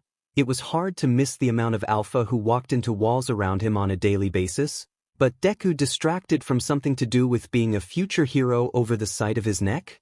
The idiot should be worrying about his newfound, worthless quirk that required him to break his bones to exhaust even a bit of his strength. He should be doing all he could to gauge their surroundings and figure out what this training exercise would be so he can prepare one of his complicated strategies and ensure he does even half as well as the rest of their class. Instead, he's playing puppy guard to Katsuki. Laughing that too loud laugh of hers, the pink-skinned girl waved the nerd off, shrugging his hand off her shoulder a bit more aggressively than necessary, alpha boundary bullshit, but keeping the imposed distance nonetheless. You lost me at Nitro something, Midoriya-san, she admitted, starting to back away in an attempt to escape the oncoming Quirk sermon. The class hadn't known each other for long, and already Deku was popular for his ability to talk someone's head off when it came to power analysis. You know, when he wasn't eye-fucking his best friend's scent gland. For a moment, Katsuki almost believes she's done and he'll have peace and quiet as she makes her exit and time to beat the sense into Deku, but of course, he isn't that lucky. Deciding that she hadn't been annoying enough blabbering their heads off and squealing in their ears, Raccoon Eyes decided to seal the deal by proclaiming something Katsuki had heard far too many times in his life, only 3 times so far, but once was one too many. In a cheery voice, her eyes crinkling and cheeks darkening, she announced, Todoroki-san sure is lucky, huh? She was loud enough that the whole class would be able to hear, even over their overlapping conversations and banter. Immediately, the room quieted slightly, words trailing off into spliced sentences and unfinished thoughts as his fellow students did their best to pretend like they weren't eavesdropping. It was just as poor an attempt as last week, when half was tasked with passing out an English assignment and everyone went dead silent and starry-eyed when he got to Katsuki's desk, only to immediately burst into conversation the second he'd simply set the paper down. He'd heard more than one squeal and a flustered comment of, "Did you see how lovingly he dropped that paper onto his desk?" and barely managed to contain his rage. They'd completely ignored the fact that he'd managed to trip the dumbass in favor of turning the interaction into some lovey-dovey fluff prompt. Instinctively, Katsuki's gaze rose to where the alpha in question had been standing near the back of the class, leaning back against the wall next to a raven-haired beta who was wearing a bookshelf on her ass. Todoroki Shudo's hero suit was beyond help. If Katsuki thought he looked bad in his polo a few nights before, he didn't know what to categorize this as. The idiot had stylized their gym uniform with a utility belt and some UGG boots, in this era, and called it a day. It was almost as bad as McDonald's, the boy who spoke to animals wearing just the wrong shade of red and yellow. It was worse than Purple Ball's trading pants for a mini bathtub. What more needed to be said? It was bland and boring, and looking at it that way actually, it really fit the asshole's character. Bakugo Katsuki had only known Todoroki Shudo for a little over a week and a half, and he was already the most dull person he'd ever met in the entirety of his life. Horrendous clothing aside, his expression is unfairly impassive, as if he hadn't even heard the comment. But judging by the way the girl at his side's cheeks rosen, Katsuki writes off the possibility with a roll of his eyes. Figures. An alpha would find nothing objectionable in a comment like that. An alpha would brush it off as the truth with a wave of his hand and continue on with his day, maybe laugh a little and preen under the compliment. An alpha would let a comment like that slide, because it was normal and nothing new. Acknowledging the fact that he'd be the only one to even consider saying something against a comment like that, Katsuki opened his mouth to bite out a clarification that no, Todoroki Shudo is not lucky, because Todoroki Shudo is nothing to him. And the fact that Katsuki maybe kind of would die for his sister, and his brother was actually kind of funny in a spiteful, daddy issues kind of way, would not change that. And no, his costume wasn't revealing, they were just perverted. To be extra nice, he considered throwing in a comment about Y2K wanting its bodysuit back, but in the end, Raccoon Eye's pride was saved. "Mina, why didn't you compliment me like that? Double standards, much?" Bakugo Katsuki turns at the sound of the voice to find the muzzled redhead flexing only a few paces behind him. A broad smile overcomes the alpha's face, framing jagged teeth, and his stature screams gym rat just as much as his strong features growl about typical alpha supremacy bullshit. Naturally, the classroom fell into a fit of laughter as they gave up the guise that they hadn't been eavesdropping, entirely charmed by the funny alpha and his funny comments. Katsuki lets out a huff, convinced he's being ridiculed, made into the punchline of some joke about sexism and Omegan rights. But then he meets the alpha's eyes, a deep red a few shades lighter than his own, and his breath catches. An alpha who had found something objectionable in that comment. An alpha who didn't acknowledge the hypocrisy as truth and saw it as it was. An alpha who wouldn't let comments like that slide. He doesn't know quite what to make of that. And he doesn't manage to in time for All Might to drop in the middle of the room, worsening Katsuki's headache even further with only 3 words. "You didn't get stabbed with a fork or anything, right?" Yaoyorozu Momo asked fretfully, surveying her best friend for any hidden stab wounds or bruises. When he broke the news to her about his intentions to have a dinner party with the Bakugos the recent weekend, she half expected to never see him again, for him to become a victim to his unique Omega's anger. Thankfully, that wasn't the case, and Todoroki Shudo stood next to her now, pretending to watch as Shiro Hanta and Kuda Kuji avoid Mineta Minoru's purple balls in an attempt to get his bomb. Rocket ship?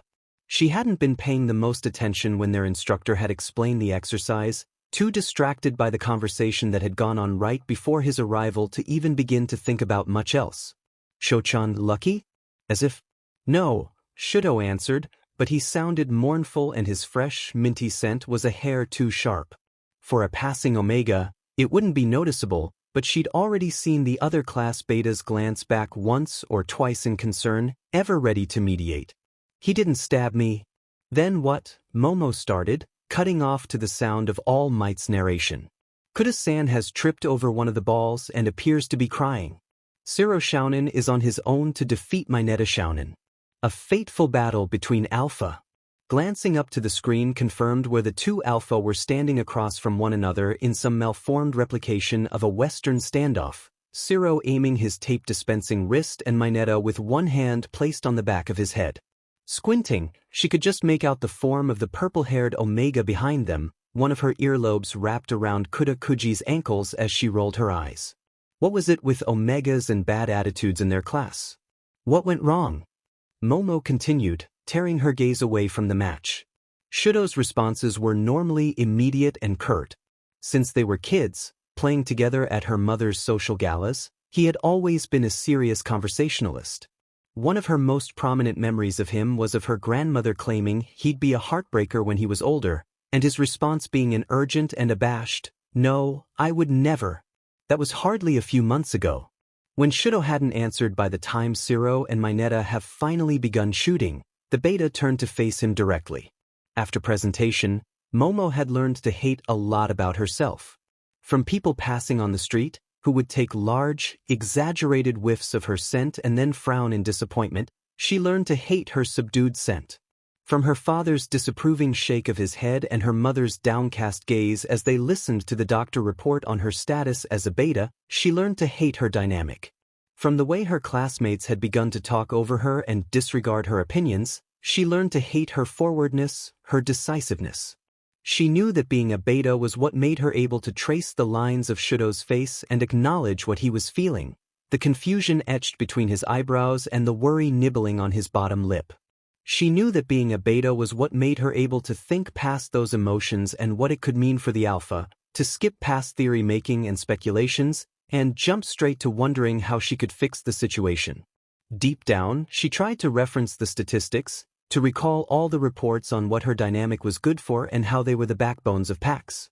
She couldn't placate him with a caress of her hand or sweeten her scent to calm his nerves the way she wished she could, but maybe with more information she could help. Maybe with more information she wouldn't be as useless. What are we supposed to do with her now? What can you do with a beta? This is your family's genes, Hina. Nothing. Shudo admitted eventually. That's the problem. His mismatched eyes, calculating and cloudy, are trained on the blonde Omega across the room.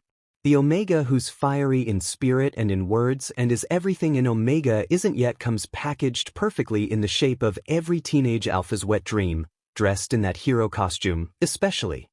The Omega that tramples on everything her parents raised her to become, what she failed to become, and stands proud while she bows her head in shame. If he cared to, Bakugo Katsuki could probably give Shudo a simple half-lidded look and relax all the muscles of his jaw and fold the clench of his fist. Momo hates him for it. And the better alpha wins. All Might's booming voice intrudes once more, drawing her eyes to the screen where Shiro Hanta wipes imaginary sweat from his head as if to say it was nothing before turning to help his teary-eyed teammate to his feet. Their teacher continues on to ask about the team's strategies and what they could have done differently, but the beta's too wrapped up in her own thoughts to follow along in the conversation at that point. The rest of the class passes quickly after that, with her turn breezing by without much fanfare. She's teamed up with another beta, a girl with a frog quirk, and they make quick work of Ishido Mina and Kaminari Denki, who had been more focused hyping each other up than actually participating in the match. Two beta minds are better than one. Azui-san and Yayarozu-san clearly proved that to Kaminari-san, Ishido Shoujo? All Might had joked upon their winning, and Ishido had thrown her head back into a laugh even as she consoled an embarrassed blonde beta. Afterwards, Tsuyu, as she insists on being called, stands near her and tries to start a conversation, but Yayarozu can't get her heart into it with her best friend clearly distressed in the back of the class. Thankfully, their small talk gets cut short when Bakugo Katsuki and Midoriya Izuku get paired against one another. By this point in time, it's painfully evident that the two share a close bond. Though Midoriya was quick to come across as kind and friendly to the rest of the class, Bakugo Katsuki had made it a point to only ever converse with the said alpha. And no one had missed the way the green-haired boy had continued to call the Omega Kaken, a clear endearment, even after the Omega had been faded. Or the fact that Kaken wore his clothes to cover his scent, still. Momo wasn't one to gossip, but as a beta, listening into others' conversations and extracting all the information she could from them came naturally to her. She'd heard Mashireo Oijiro muttering about how disrespectful it came across. She knew Ishido Mina joked about the Spitfire blonde being a player. The general consensus of the class, from what she had gathered, was that Bakugo Katsuki and Midoriya Izuku's relationship was scandalous at best, and a spit in Shudo's face at worst. Accordingly, whenever the two were in vicinity of one another, all eyes were on them. Maybe this was what had gotten Shudo so down. Chancing a glance at him, Momo found the alpha's gaze locked in on the duo as they made their way towards the battle arena, focused and chilled slightly. She'd never known him to be the jealous type, but then again he'd never really had anything to be jealous over before.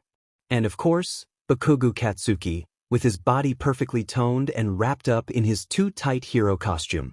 Bakugo Katsuki, with red crossed over his chest like a battle cry rather than the way it should be worn by an Omega as her mother would say, draped over them in elegant wedding robes. Bakugo Katsuki, whose gait was confident and strides were demanding. Of course, he was something to be jealous over. Who do you think will win, Momo-san? Tsuyu questions, pulling her out of her cacophony of thoughts and back to real time. On the field, Ida Tenya has joined Bakugo, clearly disgruntled by the fact that he was paired up with a class delinquent if the way he furiously wiped at his glasses is anything to go by. Logic would state their team to win by default, with Ida Tenya being a legacy and Bakugo Katsuki being the menace he was in battle.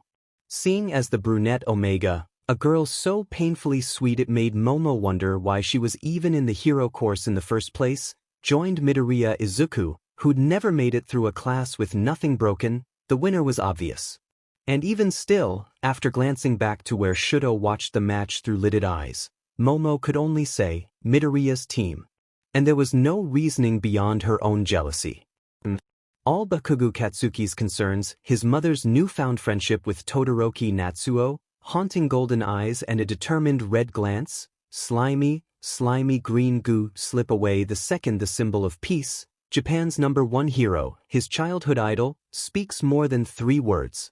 As if his class being tone-deaf wasn't bad enough, All Might is painfully sexist. At first, it comes in the form of an averted gaze and a soft smile.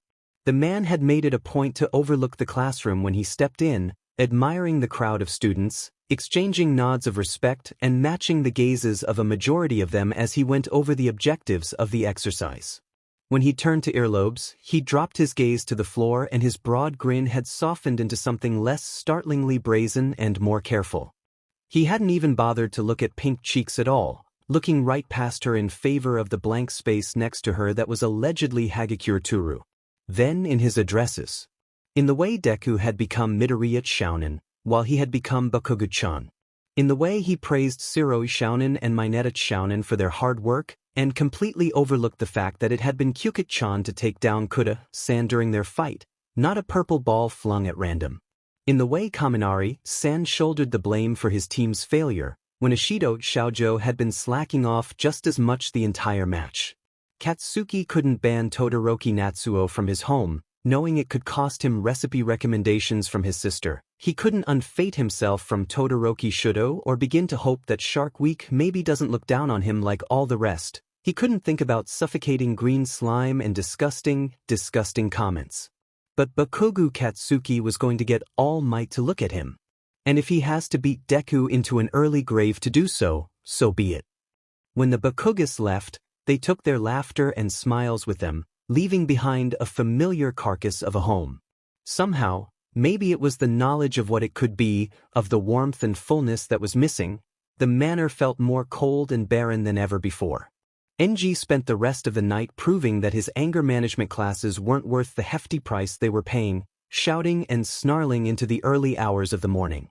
At the sound of the first yell, Fuyumi had fled the scene, excusing herself with shaking fists and glassy eyes. Sometime around 2 a.m., when the worst of their father's anger had boiled over, Natsuo retreated as well, running a hand through Shudo's hair as he did with a muttered excuse about a morning class. Judging by the fact that Shudo woke up the next morning to a face full of the prior night's leftovers, he didn't manage to make it much longer than that. And his father had been indignant enough to leave him stranded to sleep with cold rice and shrimp tempura as a pillow. He was still pulling crumbs out of his hair even a week later. Just that morning, Momo had plucked a grain of rice from his hair, nose wrinkled and gaze confused. Reluctantly, after a few minutes of clear deliberation, She had asked if he was feeling well. Shudo had never been a good liar, so he settled for silence. Listen to me, Shudo. Do you understand what you've done? What danger your Omega is in with these fantasies of being a hero? Bakugo Katsuki hadn't interacted with him in class beyond an occasional glare or grunt. While their shared dinner had achieved a stable relationship between their families, Shudo still wasn't sure how he felt about Natsuo casually slipping away to join the Bakugas for lunch, or the way Fuyumi had begun to regularly text the bane of his existence to talk about recipes, of all things. It seemed to have done nothing but strain their already taut bond. Maybe it was the fact that their packs had actually liked each other. Maybe it was the fact that Shudo had caught Katsuki laughing one too many times in his household, that he had seemed comfortable there, seated across from him. Maybe it was the reality of what they were to one another finally sinking in. What they could be. Maybe it was all in Shudo's head. Maybe Katsuki hadn't given thought to the dinner and what it meant beyond its end. The blonde did seem to treat everyone the same, rolling his eyes at every friendly comment directed at him and baring his teeth at anyone who approached. Shudo was probably fooling himself into believing the Omega's scowl was any different when placed on him, that his teeth were any sharper or his frown any deeper. He was nothing but an extra to Bakugo Katsuki. Maybe he was still trying to decide how he felt about that. Whether he cared or if he even should. So, Todoroki-san, a high-pitched voice muses. Shudo turns to come face to face, or rather, face to air until he looks down, with the smallest alpha in the class. He's too distracted by the bathtub fastened around the little guy's waist to notice the leer on his face in time for the ensuing question. One he should be used to by now, but slaps him in the face with more maybes and things he doesn't want to think about all the same. Aren't you nervous for your Omega? Could you stand watching your Omega being beaten or killed by a villain? Could you live with yourself knowing you put your Omega in the position to be potentially even raped by a villain? Why would he be? Hantas Zero helpfully interrupts, snapping Shudo back into focus in time to notice that the whole class has tuned into the discussion, though a few poorly tried to hide their attempts with stuttered conversation.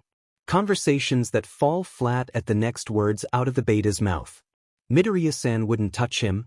They aren't spoken with malice, and Zero is even smiling reassuringly as he says them, and yet, the room reacts as though he just dropped the juiciest piece of gossip anyone's heard in months. Shudo would have been concerned if he didn't hear Hagakure gasp and watch Kuda tense up every time he passed the green-haired alpha on the way to his desk at the start of every lesson. He wasn't stupid. He'd connected the dots long before and knew everyone thought his ego was inflated enough to be insulted by Bakugo Katsuki, an Omega who wasn't even his, maybe, having a close friend.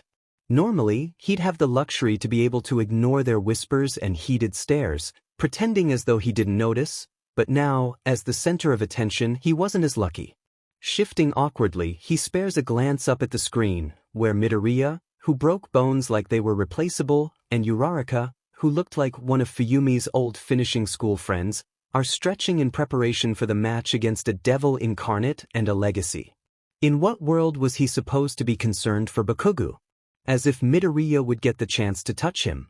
What about Uraraka-chan? Mineta proposes then, in between a raillery laugh.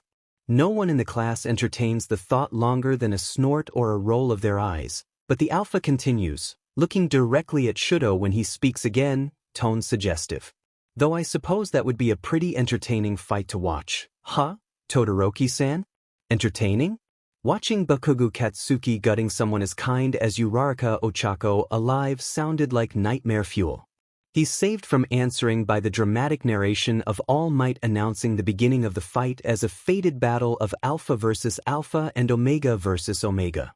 Which is ironic, because the battle ends up being more of an Alpha versus Omega and Alpha takes on Broadway than much else. Ida Tenya has decided to dedicate the drill to practicing his villain portrayal, a feat that earns a good round of laughter from the class every other minute and distracts from the much more serious battle occurring at the same time a few stories below him. At first, All Might attempted to persuade him not to leave an Omega alone to fight alone over the intercom, but then an explosion rocks the entire building and their teacher intelligently decides to go silent about the matter. Uraraka Ochako is nowhere to be found by the camera, disappearing at the apparent order of Midoriya when Bakugo appears down the hall, but Todoroki doesn't have the mind to look for her. Like the rest of the class, he's focused on the main event. At first, Midoriya Izuku is holding back. Every punch is pulled, blows missing and his kicks just a few marks off. While they haven't seen each other fight enough yet, it only being a week into classes and one of their first battle drills, Shudo knows enough to know that this isn't his full potential. That he's refraining from harming the Omega before him. Bakugo knows this too, if the grit of his teeth and occasional shout are anything to go by. In the middle of their fight, they exchange a few words that Ashido Mina attempts to dub, "No one buys hurt, Kaken, I don't want to hurt you," followed by grunt, grunt, growl, but it earns a few giggles nonetheless. But then Bakugo does something and the joking and snickering and odd whisper stop. Then Shudo can feel the weight of his classmates' eyes on him again, only this time, he doesn't have the mind to be annoyed or turn stiff under them. Maybe none of this is up to him. His eyes flash gold. Maybe fate's an asshole.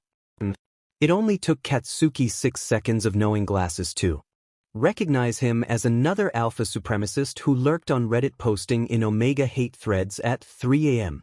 It felt like the idiot's eyes were on him at all hours, and while he wasn't unused to that when it came to alphas, he was best friends with Deku, it was annoying for a far different reason than he was accustomed to. Rather than getting hard over every single time the blonde so much as breathed, Glasses was constantly awaiting for his next fuck-up, practically frothing at the mouth in excitement at the chance to lecture him. The second the soles of Katsuki's shoes touched his desk in any class, the bastard was right at his side, screeching and screaming about discipline and respect. The second his voice raised even slightly, the loser was sputtering and simpering about proper classroom etiquette and inside voices. At lunch just a few hours prior, the asshole had gone out of his way to march across the cafeteria in order to shout at the Omega over how he was representing Aizawa-sensei even outside of homeroom, and that meant no using no words. When Katsuki had asked for a clarification on what no words meant, the class president had turned scarlet and began to stutter. When the blonde had tried to help him out by guessing which word he was so affronted by, his leg engines started smoking. They tended to do that a lot around him, Katsuki noted dully, eyeing where the familiar smog was beginning to waft between them. The exercise hadn't even started yet. Since we will be playing the villains, I suggest we come up with code names to fully immerse ourselves into the roles, the nerd said, as if he wasn't already knee-deep into the portrayal. The class pres had gone as far as to draw a red frowny face on the shoulders of his stormtrooper knockoff of a costume, and then went even further to let Kaminari Denki draw a beard on his helmet, under the guise that beards are totally evil dog according to the said beta, who was overjoyed to be sharpening the alpha.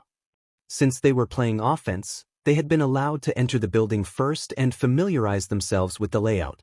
All Might said he'd announce the start of the match within 5 minutes, but seconds stretched out long in the presence of Ida Tenya, and Bakugo felt like he'd been walking next to the bastard in uncomfortable silence for the past half hour.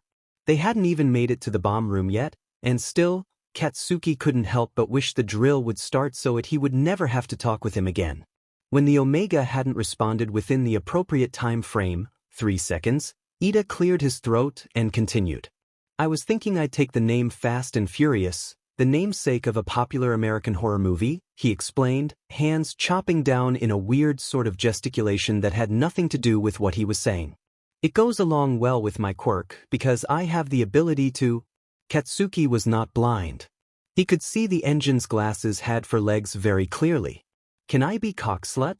The Omega interrupted, because he didn't need the mechanics of the class prez's quirk explained, they were pretty blatant. The smoke between them thickened immediately and the sound of glasses stammering crescendoed, but Katsuki thankfully missed the bulk of his panic, turning the corner into the presumable bomb room, if the large sign hanging above it that read bomb room in bold red was to be trusted. It was no different from the others aside from the fact that a cartoonish bomb was propped up in the center of it. With a single window just opposite of the door, there were only 2 modes of entry, unless Deku had a meltdown and decided to tear down the walls with his suspicious new quirk. Katsuki would beat him to a pulp before he was able to even consider it. Using such language is disrespectful to your peers, your family, your mentors, and everyone around you. What would you do if there was a child next to you when you said those words? Calm your tits, fast and delirious, the Omega grounded out, only to start a new round of harping from the Alpha. Living with Bakuga Mitsuki, who could scream a storm for 3 hours and 29 minutes straight nonstop. He knew because of that one time he used her Balenciaga black viscose midi dress as a superhero cape when he was 7. The blonde was wonderful at speaking over people and saw no issue talking strategy over Ida's qualms. I'll be fucking obliterating Deku, and you can take on pink cheeks and guard the bomb. The Alpha's ranting immediately comes to a halt, and Bakugo tenses in preparation to fist fight over his plan, but rather than doing what was expected of an Alpha supremacist whom lurked on Reddit posting in Omega hate threads at 3 am, Ida Tenya simply nods in affirmation. I will valiantly do my job in guarding the bomb that will explode the city, fellow miscreant, he proclaimed, followed by a hacking sound that Katsuki supposes is an evil laugh. Blinking in surprise at the fact that the Alpha had just willingly agreed to being ordered around, and by him no less, it takes the Omega a moment to recompose himself. By the time he does, the Alpha has already taken a protective stance before the hulking figure in the middle of the room and the smoke between them has dissipated. For a moment, Katsuki can almost see him in a different light, taken aback for the second time that day by an Alpha. And then Ida Tenya squats as low as he can and juts out his arms into AT, staring straight and determined ahead as he does. Nope, still a freak. The drill starts only a few seconds after that, and it doesn't take Katsuki long to find Deku and tackle him to the ground.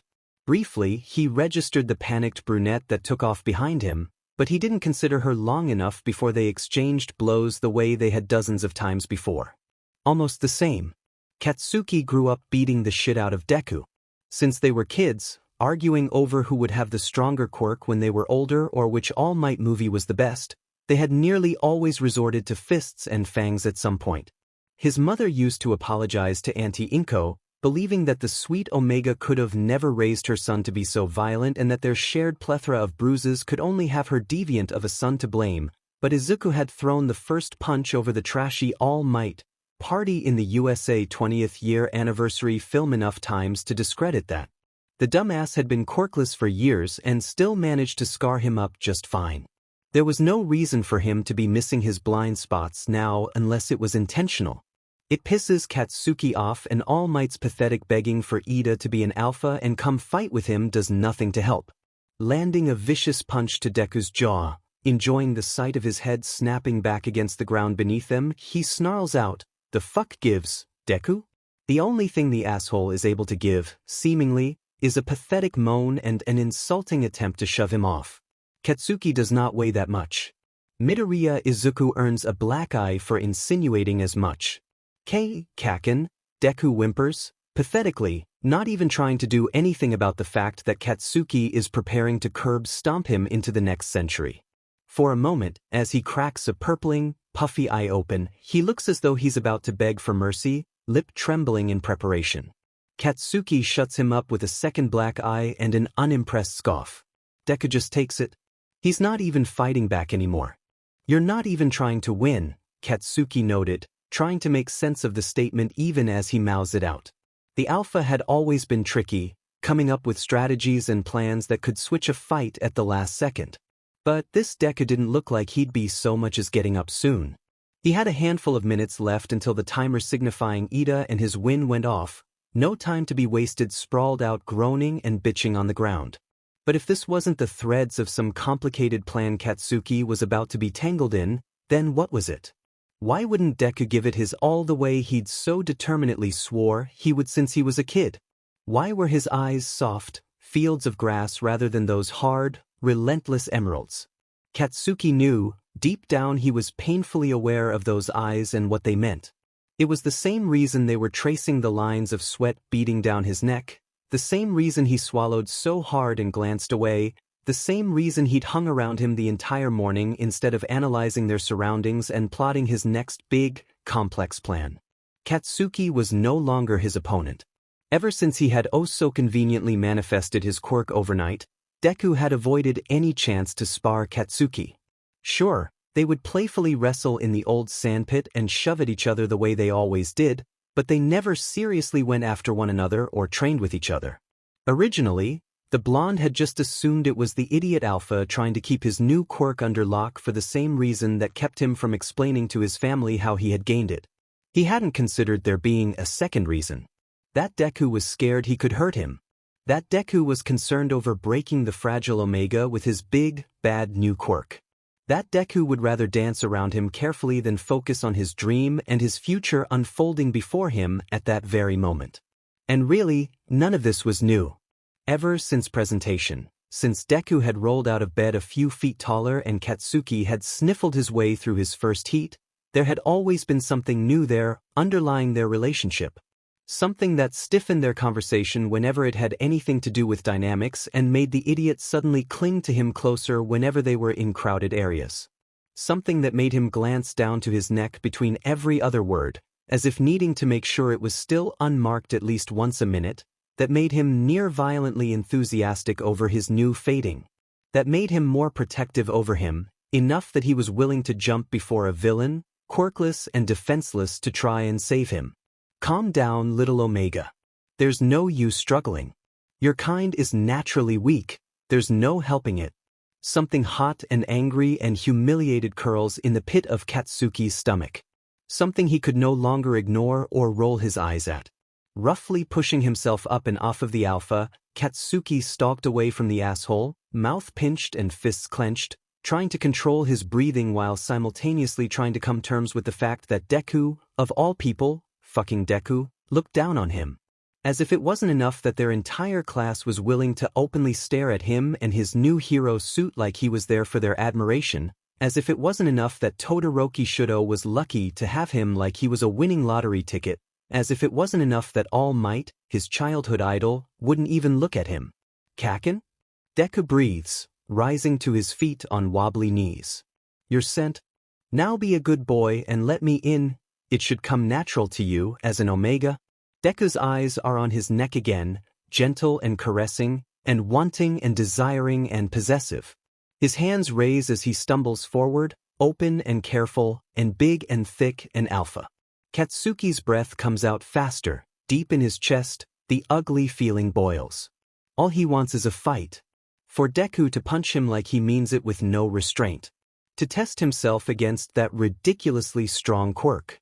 He's never had trouble getting what he wanted from alphas. Stumbling backwards away from the outreached arms, Katsuki falls back against one of the walls. Predictably, the alpha falls in step to his dance, rushing forward and trailing his eyes all over him, checking for injuries, when really the dumbass should be checking himself, if anyone. The Omega waits patiently for him to finish his inspection, for his mouth to open around a question about if Kaken's okay or if Kaken needs something, before canting his head to the left. And now Deku is looking at him, though ogling might be a better word. As close as they are, Katsuki can hear the quickening of his breath and see the minuscule twitch of his lashes, wavering under the slipping of his restraint. But it wouldn't be enough to break it, the past few years were a testament to that. Zuku, Katsuki hums, looking up through shivering eyelashes. A pout purses his lips and he's exaggeratedly tilting his head up to emphasize their height difference. His own hands tug needily at the idiot's fingertips. Deku eats it up, any alpha would. Red blossoms across his face, staining his cheeks and ears red in a way that would have been funny if not for the context. If not the fact that the subject of his desires, the painter of that red, was his best friend, his once equal. Kaken? All Might is speaking, announcing the time they have left and whatever else, threatening to pull Deku from the trance Katsuki had carefully lured him in. The greenette starts, blinking quickly and beginning to pull back, so Katsuki moves quick. On the tips of his toes, propped up against the alpha chest to chest, Katsuki leans close enough to his ear that his lips brush against it, and promises, headly and coquettish, "I'll let you bite me if you can beat me." The change is instantaneous. Katsuki's eyes flash silver and he barely moves out of the way fast enough. There's a moment of numb silence that Katsuki faintly registers All Might shouting over, but he doesn't have the headspace to make sense of the stream of commands or much else beyond the empty space where he was just standing. The wall he'd been standing before had completely caved in. Deku hasn't moved from in front of it, crouching forward slightly with ragged breath rocking his entire body. All the sweetness and sugar is gone, hardened into a determined stare, emerald green, and a barred row of sharp teeth. Firm biceps tense beneath his hero suit, and Katsuki briefly wonders when they had gotten so big in between the panic rising deep within his chest. Everything about him screams danger and warns the Omega to run. But this is exactly what Katsuki had been asking for the entire match. Like hell he was going to pussy out now. Lips splitting under the force of an unrestrained grin, Katsuki meets Deku's punch with a room-shaking explosion. Using the smoke as a shield, he flips over the alpha, trailing his hand over his shoulder as he does and snatching his hand back seconds before it can be grabbed, near teasingly. This Deku, who's actually trying however, doesn't seem willing to let him get away so easily. Twisting sharply, just as Katsuki was about to send a blast to his back and send him flying forward, he managed to sidestep and send his next attack flying at the same time. This one swiping the floor from beneath the Omega's feet. In his surprise, the blonde freefalls 5 stories. Landing with a concerning crack, Katsuki barely has time to assess the damage or feel the pain before he's rolling out of the way to avoid Deku's body slam that cracks a spider web across the ground. What the actual fuck, Deku? Katsuki heaves out to the irreconcilable monster who's just as quickly rising to his feet nonchalantly, like he didn't even realize how far he'd fallen. The very same monster who had been whining about a splinter just a few hours ago. A hysterical laugh, that turns into a pained cough halfway through, escapes the Omega's throat. You fucking asshole, you've been holding back on me this much? Deku makes no indication that he even hears him as he approaches. Maybe Katsuki should have taken that as a warning rather than a challenge. They fall into a more dangerous dance then, coming at one another more viciously than they had in years. Katsuki's pleased enough that although the alpha had gotten considerably stronger with his new quirk, blowing out glass and tearing holes into the wall without concern over the rest of the building standing above them, he's still just the same loser as he was. The Omega can keep up, a little breathless and wobbly at points, but he hasn't fallen behind, and really, that's all that's important. There's a brief moment, when Katsuki is pushing Deku back into a corner under an unrelenting storm of explosions, that he thinks it's over and he's won. A beat that his smile widens into more of a smirk and he prepares to turn to the camera where all might will be looking at him and announce his victory. But just as the explosions slow and stall, and he allows himself to start feeling the cramping of his arms and the throbbing of his back, just as he makes to turn away from the crumpled form of his childhood friend, he's slammed into the ground face first. There's an elbow digging into a raw part of his back, squeezing a weak scream out of the Omega and forcing him back down when he struggles to get back up, and then he can feel hot, even breathing against his neck. He has me, he has me, he has me. Deku, Katsuki wheezes out, in between labored breaths, eyes widening when he feels sharp teeth edging at his scent gland. Panic sets in immediately. Deku, Izuku. But it wasn't Deku on his back, it wasn't his childhood friend. It was an irreconcilable monster who he'd promised could bite him if he won. And he'd win, if Katsuki's next scream, when his arms were yanked back in the wrong direction, was any indication. Katsuki hadn't thought this far ahead. Hadn't thought of what would happen if he actually lost. He didn't think he would lose. That he could actually be lesser than Izuku now. He hadn't wanted to accept it. His neck feels wet. The alpha was splitting skin now. Just a little further and he'd be claimed. The morning after his rut finally broke, Deku had been on his porch with a small smile on his face and a pink flush on his cheeks. He'd been staring at his red Converse when the door opened, and hesitated before looking up and meeting the Omega's eyes. Katsuki pretended like he didn't notice the hurt in his gaze when their irises stayed a respective ruby red and emerald green. They never spoke of it after. Acted as though they didn't see the surprise on Auntie Inko's face when she picked them up after school that afternoon, or didn't know why Katsuki's dad set a hand on Deku's shoulder reassuringly a few days after at dinner. They just continued on with their lives as they had before, as though there was never a chance their fates would intertwine, like neither of them had an inkling of suspicion that they would be each other's fated. Katsuki hadn't been half as disappointed as the alpha.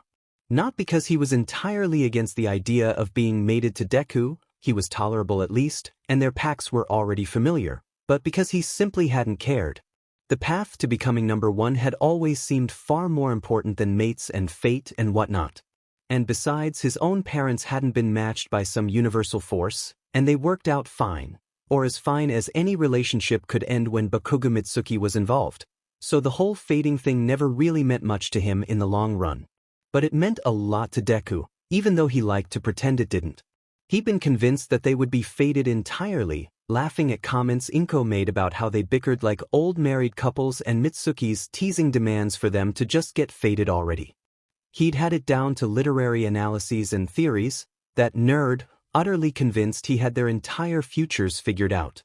The day Katsuki showed up to the Midoriya's home with his newly developed scent, sandwiched between two overprotective alpha parents bodyguarding him through Inko's garden, because carrots and sunflowers were such a dangerous threat, of course, Deku's smile had practically glowed. But no one could predict fate. They hadn't been fated, and judging by how unbearably encouraging Deku had been about his relationship with Todoroki Shudo, they weren't going to be mated either.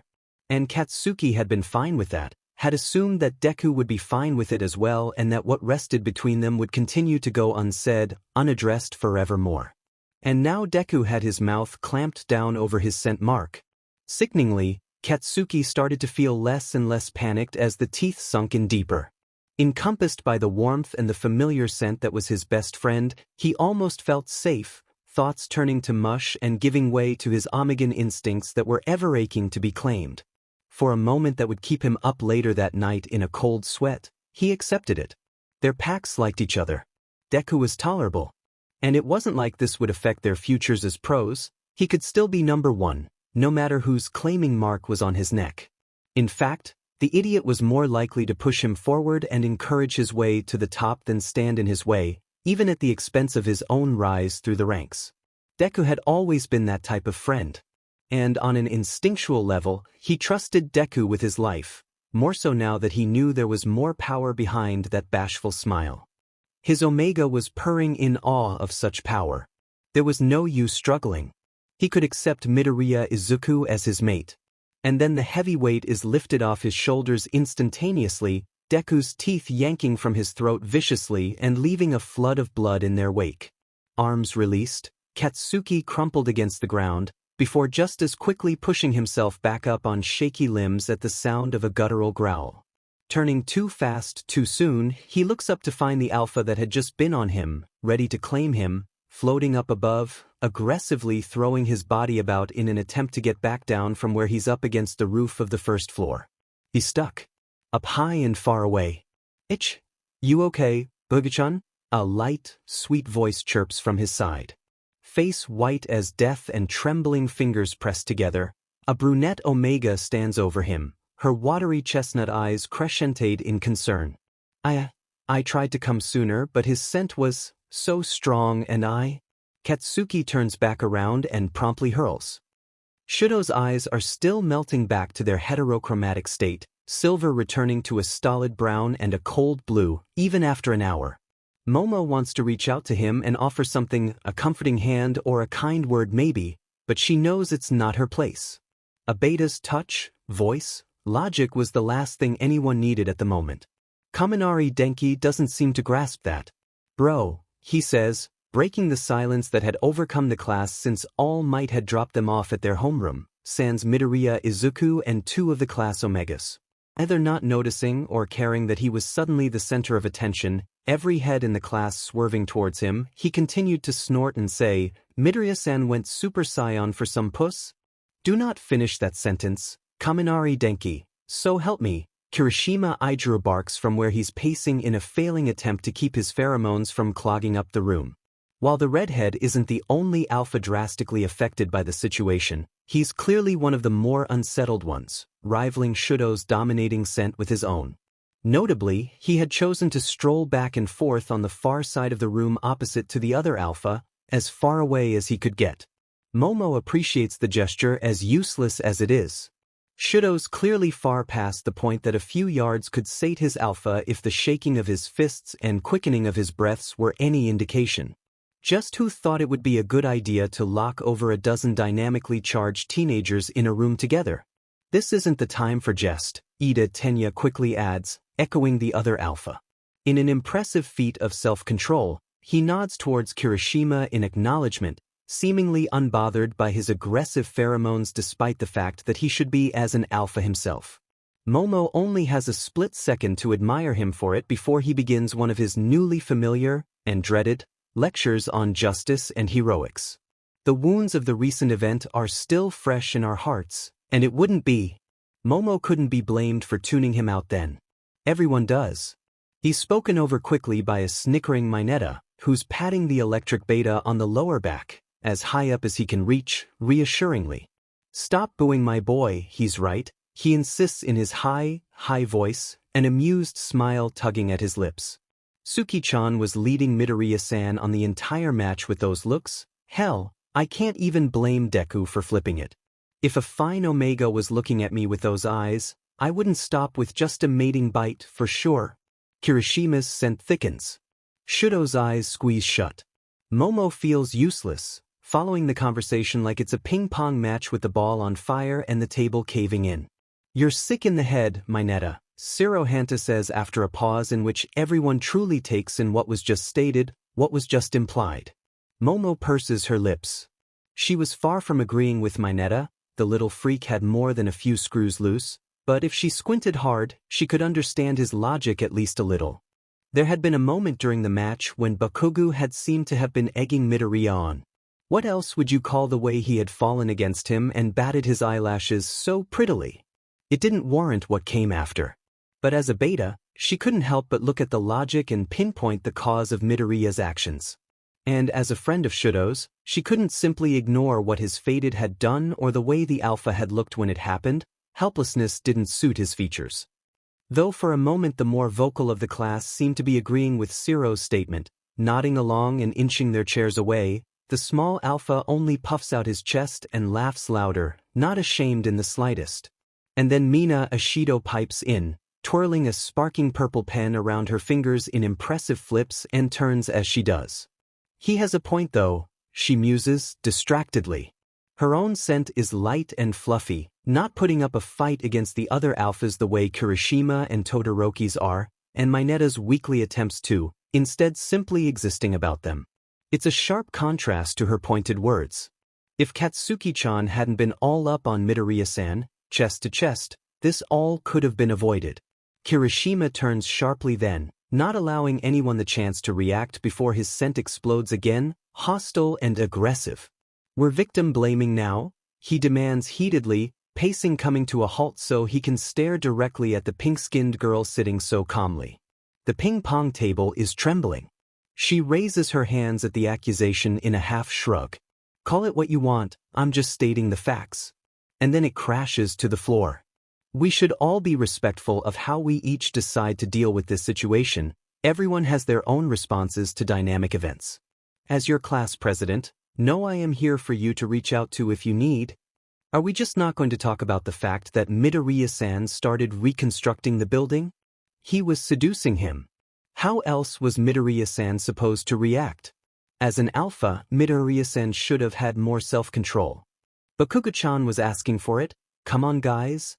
Conversations overlapping, no one was even listening to one another anymore.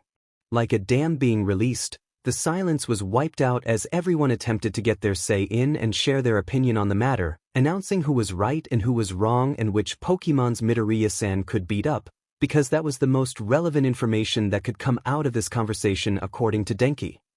All the while, scents were thickening and growls were starting to rumble.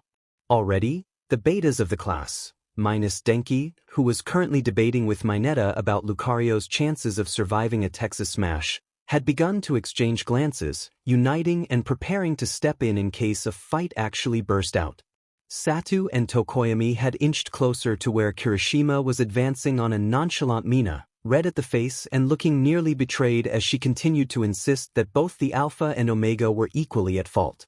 Azui took a protective stand before Ida and Momo found herself leaning a bit closer to Todoroki, taking careful note of his quickening breaths. Someone growls. Momo doesn't know who it is, but she knows what it means. She has Shudo's wrist in a death grip within the same millisecond. The table crashes to the floor. Later, Azui, who had been the closest, explained that Kirishima had jolted forward slightly, causing Mina to jump up instinctually. Just a moment sooner and the second fist fight of the year would have broken out. But then, like shards of ice slicing down through the winter air, a cold voice snarls out a demand for the whole room to shut the fuck up. As the only Omega in the class at the moment, Gyrakyuka had naturally taken a strategic position near the back of the room, surrounded by Beta and as far as she could get from the more agitated Alpha. Momo had taken note of where she had sat before, leading Shudo as far away as they could get, not wanting to unnerve her any more than she probably already was. It had to be jarring for an Omega to see something like that. Uraraka Ochako had seemed on the verge of passing out on the screen, and Bakugu Katsuki had hurled.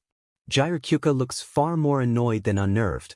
Dark eyes narrowed at the desk before her, the girl's mouth set into a nasty scowl.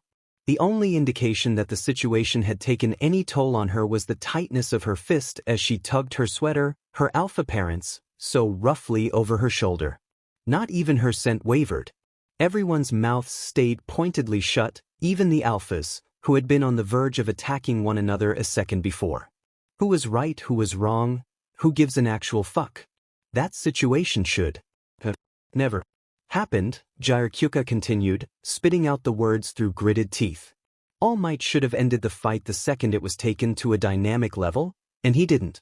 That's the end of the story. You can't possibly be blaming the teacher for Katsuki-chan's. Mineta started with a roll of his eyes only to be quickly silenced by Gyru's growl. Momo's eyes grow wide. She's never heard an Omega growl. Just as betas aren't supposed to comfort and intrude in dynamic moments like this, Omegas aren't supposed to growl. They're supposed to console, soften, caress, everything she couldn't, everything an alpha couldn't. Not command. Damn straight I am, she snaps.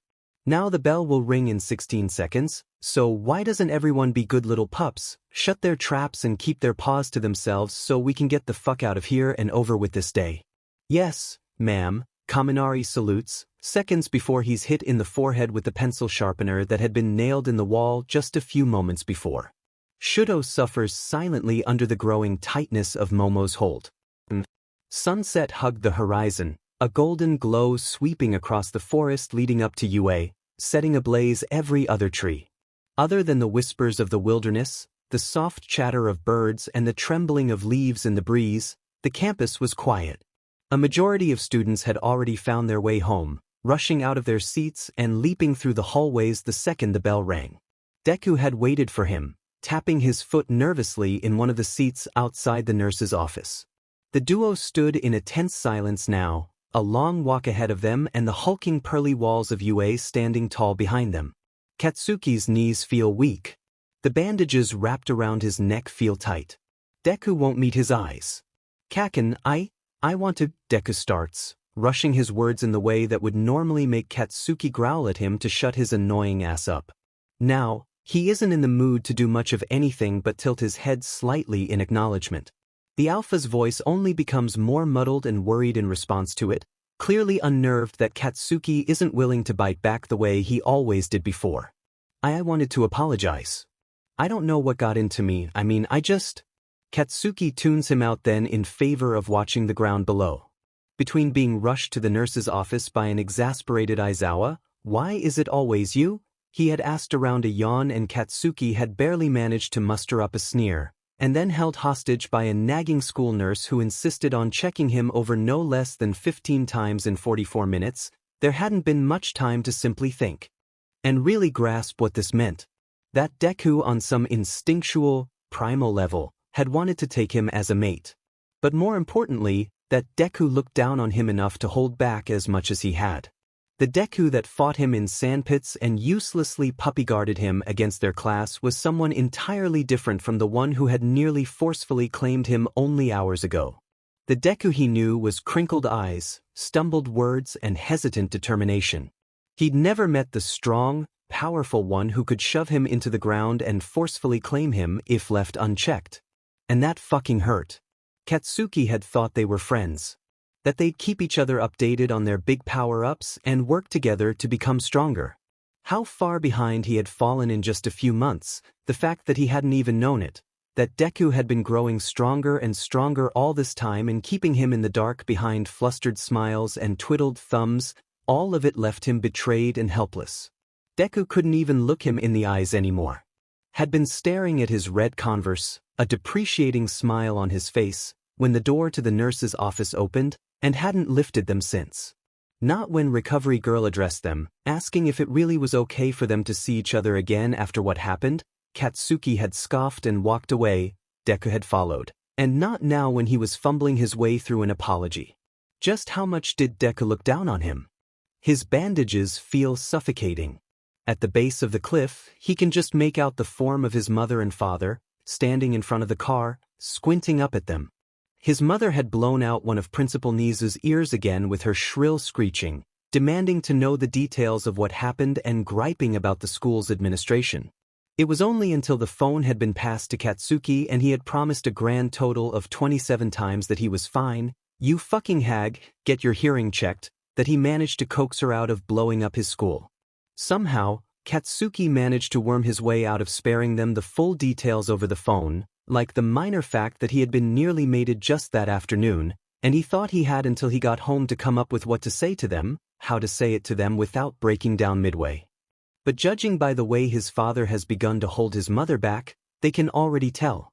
The band-aids and their placement are a clear giveaway, even from this far away. Katsuki squeezes his eyes shut. His voice sounds weak even to his own ears.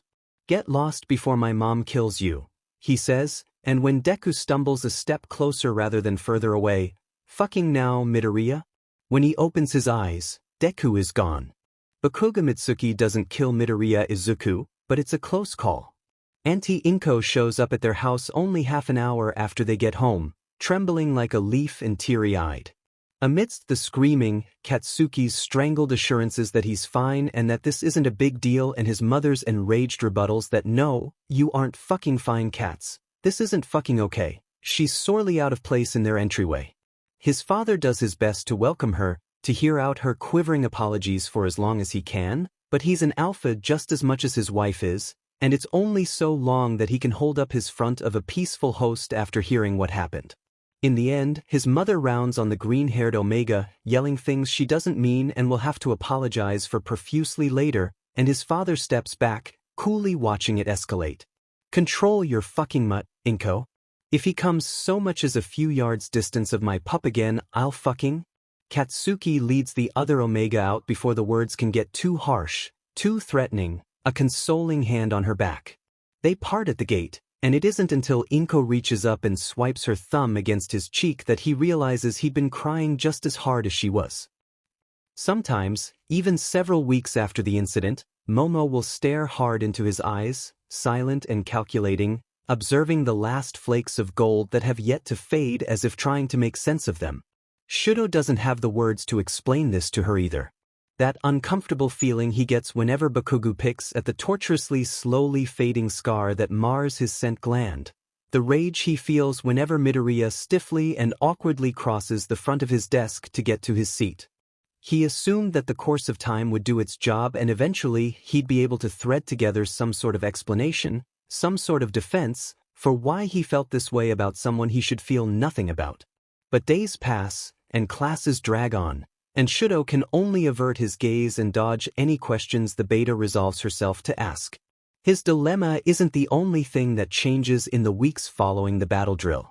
Uraraka Ochako, the Omega that had stopped the attempted mating before it could become legitimate, had taken to forcibly replacing Midoriya Izuku.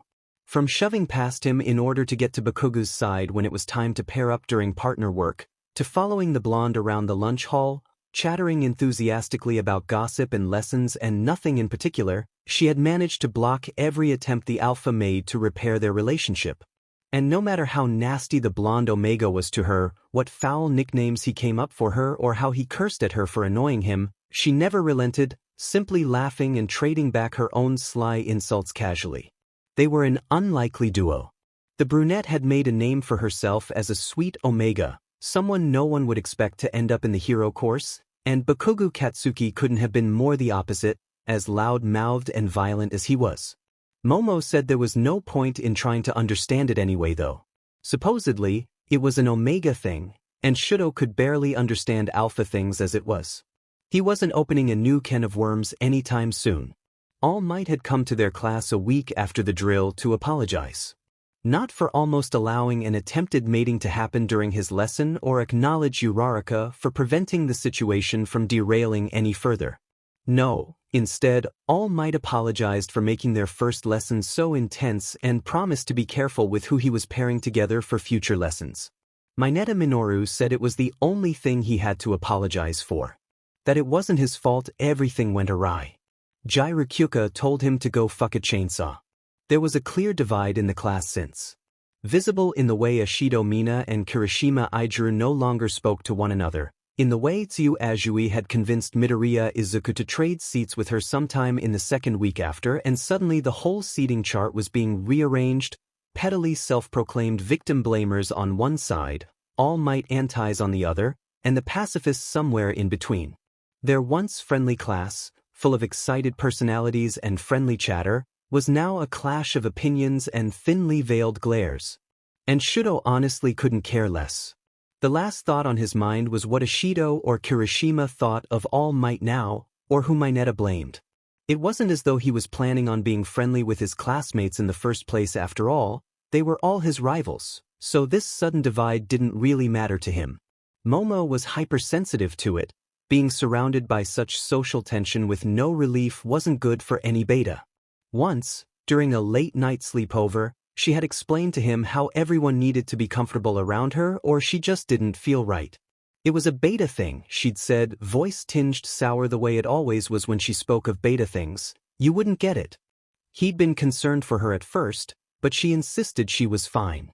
Normally, that wouldn't have been enough. Shudo had grown up with her. He knew how she could get about addressing everyone's issues but her own, but it only took one day of eyeing her to realize that the class divide wasn't troubling her much at all. She was distracted for an entirely different reason. Another can of worms, this one featuring a purple-haired Omega who sat in the back of the class and didn't have eyes for anyone but her phone. Since the class dynamic was the last of Shudo's priorities, he didn't quite understand why the entire class groaned at the thought of Ida setting up their bus seating chart for the USJ trip until he was in the vehicle. Wedged between a glowering Kirishima Aijuru and a fidgety Kaminari Denki. Their class president described himself as a pacifist, rising above all of their petty arguments and keeping his opinion to himself. Pointedly, he'd avoided offering up any comment on the situation beyond his initial spiel of coming to him if you need a listening ear, and sat himself in the dead center of the class during the seating chart rearrangement. Shudo thought it was all bullshit. If anything, the alpha was an instigator. Please let me move, Ida, Ciro moaned out pitifully. He's watching porn. Snitch, an enraged Mineta shouted, eyes still on his screen. Where he was watching porn.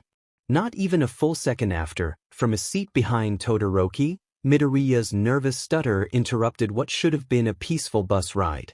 I'd like to move too, the alpha pleaded, fear practically dripping from each syllable. Uraraka, at his side and smiling far too broadly, chirps out, scared Midoriya? Why yes, very actually. Uraraka's laugh is the work of nightmares. Yeah, I am not sitting here, Jiraiya added, to the sudden influx of people begging to be moved. Pausing where she had been drawing on her eyeliner, how she managed to do so in a shaking bus, Shudo couldn't begin to understand. It was probably another Omega thing. She tilted her head up towards where their class prez stood above them all to level him with a glare. Mina Ashido simply smirks next to her. Not a problem with me, more leg room that way. Shudo sighed as Kaminari fell over him in an attempt to reach out to Ida, blubbering about needing a listening ear and fearing for his life. Bakugu's recently familiar angered rant had started up a few minutes ago at Aoyama Yuga, but in French, which wasn't as beautiful a language as it was aggressive, Shudo was quickly finding with each angered shout. Mineta had turned up his porn in spite of Ciro, and why was someone mooing in between moans? So much for that peaceful bus ride. After a few seconds of watching the train wreck that was the class, their residential pacifist seemed to finally realize his mistake. Shudo took great pleasure in watching the way his face went from smug and proud of his genius plan to completely blank beyond the telling pinkness of his ears. Watching Ida Tenya didn't make up for the fact that he now had Kaminari Denki's snot on his knee, but it brought him a little joy in these trying times at least. Eventually, the class president seemed to find his tongue, clearing his throat 4 times in an attempt to get the attention of his chaotic class, before finally just caving and cupping his hands around his mouth to shout, "There will be no seat swapping," only to get drowned out by cries of disapproval almost immediately after. Even louder, he shouted again, "We'll be playing a game now." But in a battle of noise against Class 1A, the opponent would never win, and his instructions were lost somewhere between "Toy bet maman pudding cunt" and "Mo, I'm going to come." No opponent besides their homeroom teacher, at least. Aside from a few passive-aggressive comments between lessons, Aizawa hadn't said much on the issue with all might and attempted matings. Whether because he wasn't allowed to or he was truly indifferent to the whole thing, it didn't help with the class divide and all the tension. Really, he only stepped in when it got too loud for his nap schedule. Like now. "Everyone shut up," he barked. Rising from his seat like undead wood from the grave, he slowly came to face the class with his exhausted glower. "Next time someone shouts, we turn this bus around." The silence was deafening, even Mineta had turned down his porno. Since its announcement, the USJ trip had been the cause for excitement amongst the class, no matter what they thought about all might and matings or omegas. The chance to train in the facilities UA was known nationwide for, to get even a simulated experience of what it would be like in a few years for all of them, a taste of the future they longed for. It outweighed any of the dislike they had for one another. In this, they were all teammates again. And so, for once, Class 1A shut up. After 5 minutes, when it was deemed Aizawa was asleep once more, Ida cleared his throat. "The game," he began, having to shoo immediately after to cut off the series of groans arising at the thought. "People with only 1 seat buddy will be playing Would You Rather, while people with 2 will be playing 2 truths and a lie, understand?" No one understood, as evident by the shaking heads and tight frowns. But Ida paid them no mind, simply taking his seat next to Tokoyami and asking him if he would rather discover a new strain of diphtheria or be the inventor of the catalytic converter. Now Tokoyami understood less than everyone else. It took the class prez threatening to wake Aizawa up for awkward conversation to spark up. In their own trio of seats, it was Kaminari Denki, eyes glued to the floor so he didn't have to look up at Kirishima, who broke the silence. "I broke my wrist once doing a cartwheel, I listened to Nightcore, and I won the spelling bee in." "You won the spelling bee," both Kirishima and Todoroki said in unison, not even letting the beta finish the question. The beta who blinked at first in confusion, before an offended look overcame his features. Crossing his arms over his chest, the electric blonde slumped back against his seat and glared, fear of the red-headed alpha melting away almost immediately in way for his indignance. "That was a bit too quick." "Spell the word science," Kirishima said. Why are you smirking?" "I'm 5 feet 11 inches, I dye my hair, and I wear contacts," Kirishima said as opposed to answering. Halfway through the statements, he transferred his gaze from the gloomy Kaminari to Shuto, matching his gaze with the same steely determination he had for everything. His eyes were a bright red, far too loud for his tastes. They bothered Shuto. He looked away and let Kaminari guess if the alpha was actually 5 feet 11 inches or if the obnoxious red hair was a poorly chosen fashion choice. Resigning himself to a full bus ride of discomfort, he didn't have the words to explain. "How wonderful that we share a language between us, Bakugo-chan," Aoyama said for the 5th time, giggling all the while. "We may share our woes and our secrets without fear of a listening ear whenever we feel like. Would you rather shut the fuck up or eat my fist?" Bakugo snarled, eyes glued to the window. "Quelle décision difficile," the imbecile exclaimed, tapping his finger against his chin as though actually considering which to choose. "I can't imagine your fist tasting any good. Not that you don't smell." Face gaff. "Oh, you know I don't mean it like that," Aoyama mused, waving his hand as if to shake off the thought. With a glance shot in the direction of where Bakugo could feel Todoroki sitting, the French alpha smiled that wide smile of his. "I would shut the fuck up. Now would you rather dash? Baguette breath, if you don't?" Nervous face. Uraraka-chan, I don't think this is how we're supposed to play this game," Midoriya started nervously. Uraraka tilts her head, faux innocent. What do you mean? She asked, in her sugary tone that was once sweet but now teeth-rotting. This is my favorite game, of course I know how to play it. Now, send me those pictures, Aiz-chan. Midoriya shivered before clicking send. He should have said he would have rather eaten a roach. Sending Uraraka his old embarrassing ballet pictures was definitely way worse than that. Uraraka smirked as her phone pinged, announcing more blackmail material for her stash. Jirokyuka is silent the entire bus ride. Momo doesn't know this because she was staring the entire 40 minutes it took to get to the US. No, she had been observing everyone equally. It was a beta thing, non-betas wouldn't get it.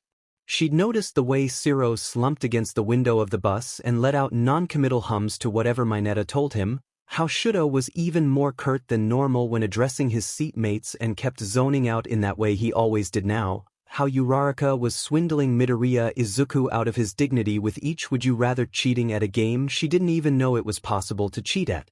As a vice president, she'd made a note to speak to Ida about this idea later and break it down to him gently that this wasn't the way to repair the broken relationship between everyone. Since he was an alpha, she'd stepped back and let him lead their plan to quell the tension, and naturally, she'd continue to, but first, she'd give him her observations. That's what she was good at after all, observing. Would you rather keep staring at Jairu or keep playing this game? Azuitsu asked pointedly. Blinking out of her stupor, where she'd watched Mina glance at the Omega again out of the corner of her eye, she turned to face the other beta, carefully masking her indignation. I'm watching everyone equally, she said peacefully. Azui gave her a look that betas normally reserve for dumb alphas and omegas who can't see past their feelings and skip to the logic of a situation. Yaoyorozu Momo doesn't deserve that look. You could try talking to her, but I don't think she's the type to care for ogling. I don't understand what you're implying. Momo was painfully aware, both of what Tsuyu meant and how wrong such a thought was. Who was she, a beta who couldn't offer an omega anything, who couldn't be her fated one, to even imagine something like that? It was a dirty thought almost, that she could try and step in and try to play an alpha's role. Jairu would probably be disgusted. Tsuyu sighed, eyes turning to the ceiling. God, this class. Lord help me, she mutters. And Momo refuses to entertain the thought that that statement has anything to do with her at all whatsoever. Rather than continuing the game, she turns to watch where Jairu has raised her mirror again, checking her sharp eyeliner one last time. Momo doesn't look away fast enough and for a fleeting second they match eyes. It's enough of a moment to imagine what could have been. How the dark, purple gaze would have flashed silver in the mirror suddenly, a stunning shade that would accentuate her features perfectly. Jairu would make for a pretty faded omega. With all the dark shades she normally wears, the ivory of her gaze would stand out. Her alpha was a lucky one. Momo watches the road for the rest of the trip, ignoring Azui's prayers for some higher power to smite their bus so she doesn't have to suffer any longer and trying to convince herself that she had imagined the way Jairu's dark eyes had crinkled the slightest bit. You couldn't pay Katsuki all the money in the world to admit this, but talking to Aoyama wasn't as horrible as anticipated. Since the battle drill incident, Katsuki has had a bit of a dilemma. Not that he'd ever acknowledge the issue out loud, but in his head he knew it was a problem he'd eventually have to deal with and work on. You couldn't exactly be a pro-hero if it unnerved you to talk to a good third of the population, after all. It was why he put up with Uraraka and all her nagging. She understood without him ever having to say it and didn't balk away at his harsh attitude. She was stronger than anyone took her for, and nicer to him than he deserved, really. Talking to Alpha had never been an issue for him like it was for some other Omega. In junior high, he could distinctly remember some teachers warning about what a struggle it could be to interact with the golden dynamic as they were transitioning and becoming more Omega. They claimed that it was a natural thing for young Omegas to skirt around alphas of all ages, becoming shy and timid. It was a primal instinct, something that kept prehistoric Omegas safe and out of harm's way. There had never been anything shy or timid around Katsuki, and there probably never would be.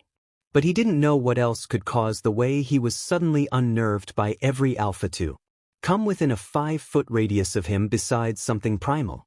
Katsuki wasn't afraid of anything, and yet, recently, his visions become hazy and his breath has quickened every time any one of the upper dynamic crosses by him too quickly or their scents surround him. Aoyama's scent was muted, and after their conversation had passed the point of Katsuki brooding and yelling at him to shut up, he admitted it was because of his cologne. With a sly grin, he said it was a good way to control his scent, to block it from becoming overpowered, without using scent blockers. Katsuki, who had taken to wearing his parents' old jerseys and sweatshirts since his falling out with Midoriya, had asked for the brand name through pursed lips. Aoyama had been more than happy to tell him. He also kept his distance. The seats were snug enough that they could have brushed up against each other more than once with nothing but the bumps in the road to blame for it, and yet, Aoyama didn't touch him once the entire bus ride.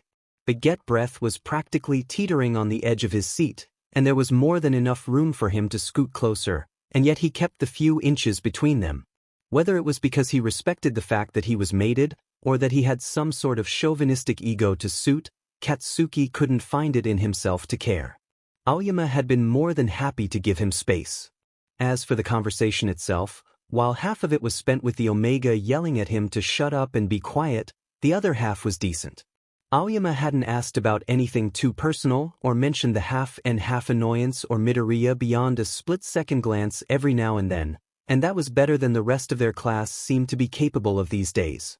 Not to mention, Katsuki hadn't used his French since his parents' fashion week last year, and it was nice to freshen up on it. Naturally, he told Uraraka none of this when she came up beside him the second they got off the bus and asked how the ride went. Instead of answering, he gave her a simple grunt that she smirked at in an all-too-knowing way and stomped ahead of her to make it into the shining USJ training facilities first. Surrounded by sea, nearly the same shade of blue as the glass of the building, the dome structure stood as tall and proud as the UA campus. The purple walls were fortified, but not to keep out potential attackers. What dumbass would attack a facility that had heroes running in day and night? To protect the surrounding metropolis from the training that went on inside. Katsuki couldn't help but smile up at it, remembering interviews of heroes who had spoken fondly of the training facility from their school days and how it was an essential part to their growth. Inside the facility was even more awe-inspiring. Several other smaller domes, a red and a green and an orange once, were scattered across the ground floor, each surrounded by different common disaster scenes. From a city crumpling in on itself, the buildings collapsing against each other like toy blocks, to an ocean with half a ship peeking out of its surface, the USJ had it all. Since the first battle drills, Class 1A had been stuck doing sheet work, not permitted to do anything beyond a few exercises and individual quirk drills. Katsuki had been itching for this trip, this chance to finally actually practice what they needed to again for the past week. And not even a few uncomfortable feelings about the various alphas of the class would sedate his feelings. Nothing would be getting in the way of him and his chance to knock out a few goons, even fake ones. But then 13 is interrupted mid-spiel about the importance of rescue by some no-name villain with a teleportation quirk, and he's moving before his brain has a chance to catch up with what he's doing. And then he sinks his fist into a black cloud, and the class is screaming and scattering, and the last thing Katsuki registers is the strong scent of a familiar redhead alpha that makes his head go hazy before everything is black. Can they please get a normal field trip? Izuku used to believe he had fate figured out down to the science of it. And then one day he walked up to his best friend's door with his hands clasped tightly behind his back and sweat soaking his shirt. When he knocked, it wasn't Kaken, with his vibrant eyes or his hair that captured the sun answering, it was fate. There to tell him he had everything wrong. There to ignore all the math and logistics he had puzzled out. To laugh in his face about how he thought he could predict something so unpredictable. Fate had only kept surprising him since then. Midoriya had made up his mind about eventually being Bakugo Katsuki's mate, just as he'd made up his mind about eventually being a pro-hero. Kaken's parents weren't fated, and Izuku had never put much thought into sappy love stories the way he did action-packed ones. The idea of soulmates and letting fate decide things for him had never appealed to him. So just as he'd work his ass off to eventually be a pro-hero, he decided to take hold of his destiny and grow into someone that would be able to stand by Kaken. Just as having a quirk would have made the road to number 1 a lot easier, being fated to Kaken would have made their paths to mating easier, but it didn't make it impossible.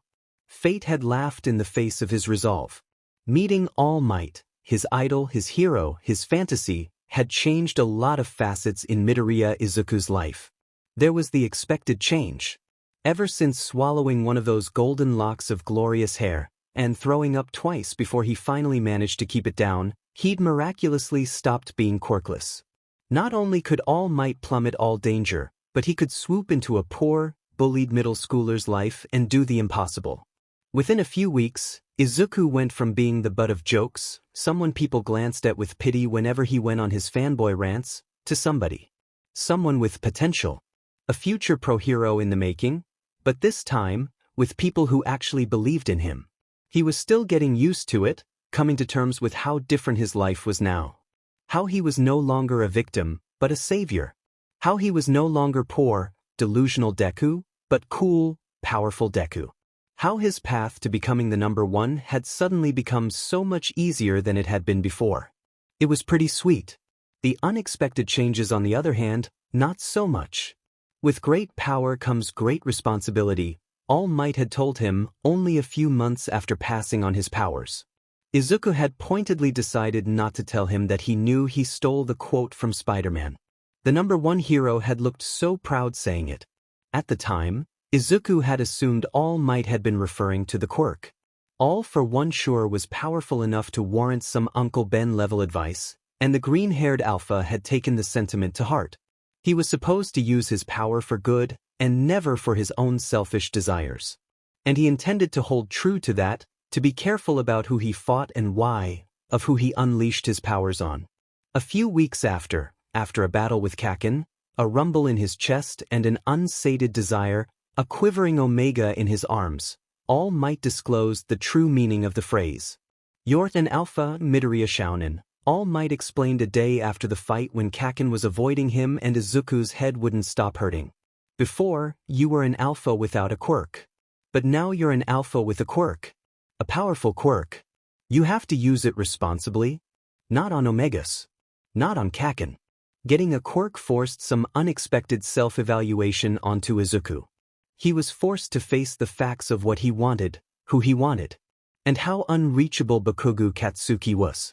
Even now, when he was finally powerful enough to stand with him, when he finally had a quirk that could battle against him fairly, he was out of reach.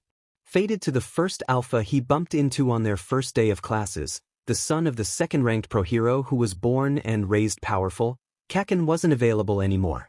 Kaken wasn't his and would never be his. Fate had been dying of laughter the day Kaken's eyes flashed silver. And it had been laughing since, when Izuku tried to force himself to support them, tried to accept the fact that he had no control over his own destiny. Laughing all the way to now, when Izuku had tarnished their relationship over some stupid alpha instincts that just wouldn't let go of the fact that Kaken wasn't his. And he'd never be his.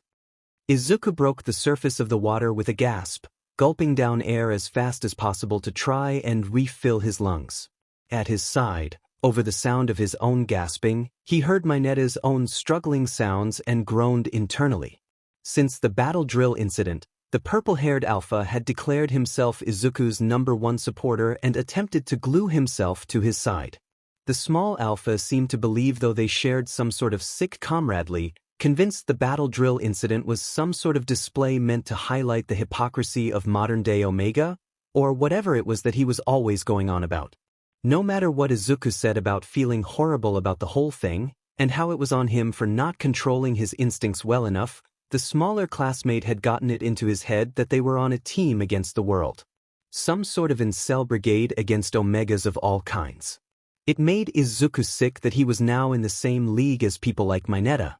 "It wasn't your fault, Midoriya Shounen," All Might said, patting his shoulder consolingly. "It was bound to happen. Katsuki-chan is an attractive Omega, and he was teasing you. You can't be expected to control your instincts in a situation like that. Having such a powerful quirk complicated things. Are you two okay?" comes a flat voice from their other side, where Azuitsuyu watches them calmly. With her quirk, it's only natural that she's able to wade the waters so naturally, unlike the panicked way Minetta is floundering about a few feet away from her. Though Izuku suspects, even if she hadn't been part amphibian, she would be just as cavalier in a dangerous situation like this anyway. Despite the deadpanness of her tone, Izuku has known her long enough to know she means it sincerely. Of the class beta, she's the one that fits the stereotype the most, straightforward and direct, to the point. When she'd asked him to exchange spots with her after the battle drill incident, she'd been open with her reasoning, not sparing his feelings as she explained it was to try and mend the class dynamic a bit. And yet still, she never looked at him with judgment either, entirely neutral. Deku had no idea what her opinion even was. Izuku finds himself nodding, despite the fact that he's still trying to find his footing in the water. He isn't a bad swimmer, but he isn't advanced either, and there wasn't a chance he'd be able to keep himself steady above the waves and chat at the same time. Quick to realize this as well, Azui nods to a point behind Izuku. There's a ship up ahead. I think the villains claimed it as their own, but with the three of us here, we could probably sneak on it somehow. Right? Izuku agreed, turning to stare up at the hulking head of the ship before them. From their vantage point, it's hard to see much of anything besides the tops of a few people's heads, but the back of the ship looks empty enough that they could successfully sneak on if they're quiet enough. Side-eyeing where Mineta gurgles quite loudly, Izuku worries on his bottom. Mineta bleeds when he loses too many of the balls on his head. Izuku and Azui find that out the hard way, midway up the ship when the boy finally comes back to his senses and starts screaming about how bad his head hurts, alerting all of the villains on the ship of their whereabouts. They're high enough that reaching the top isn't an issue, and make quick work of the villains, but Mineta doesn't shut up about the pain even after they're safely on the ship and he's all bandaged up. We can't do much about it now, so there's no point crying, Azui told him, objectively, patting the purple head that only has a single ball remaining. Mineta flinched away from her, cupping his head in his hands protectively. Back off, he sniffed, shuffling closer to Midoriya who had taken just as many if not more of the balls from his head. You beta can be so inhumane. Some of us have feelings and experience pain, you know? Azui raises an eyebrow, and then says, again, objectively calm, I feel pain and have emotions. I'm just not a whiny baby about a little blood. Mineta squawks in rage, but by that point, the beta has already changed the topic. You can see most of the arena from here. Do you think all of our classmates also ended up in simulations like ours? Far from the glory it was when Class 1A first walked into it, the USJ is a wreck and a half. Structures implode in on themselves and smoke smogs the once clear air. Cracks spiderweb across the glass roof of the structure and even the impenetrable walls have been, well, penetrated. Screams, shouts and explosions alike all clutter the air now that Midoriya listens properly, and he can only hope no harm is coming to the rest of their class. Mineta clears his throat from where he grovels at Midoriya's knees, staring up at the other alpha with pitiful eyes. Katsuki-chan and Kirishima-san probably ended up in the same spot. I saw them jump together into the black hole. He reassured, and Midoriya's heart clenched in his chest as he remembered. He hadn't been fast enough. Kirishima had been just a step quicker, ready to jump into danger the way heroes were supposed to. Ready to protect the Omega the way Izuku was supposed to. He knows Kaken is safe with him at least. Kirishima has a strong quirk and a stronger backbone, but that doesn't negate the fact that it should have been him. A quirk as strong as his and he couldn't even jump into danger to save an Omega? It felt like all he'd done so far were harm Kaken. It's not your fault, the All Might in his head reassured. You're learning, Midoriya shounen. Dealing with Omega is no easy feat, even for the oldest of us. Yeah, hopefully the rest of our class is safe too, Azui said, flatly, but at that point, neither Midoriya or Mineta are listening to her. With a roll of her eyes, she throws her webbed hands in the air, muttering out a despondent, this class? Oh ho, that doesn't sound very heroic. Shitty hair chirps from behind him, after Katsuki has finished exploding a goon with a signature shout of, die. Katsuki decides to take back every good thing he'd ever thought about the idiot. Which is a lot of good things. With all the commotion going on since that time the redhead had defended him from Ishido's borderline harassment, the Omega hadn't had much time to spare considering what the Alpha's deal was, but that didn't mean he didn't manage to cram those thoughts in.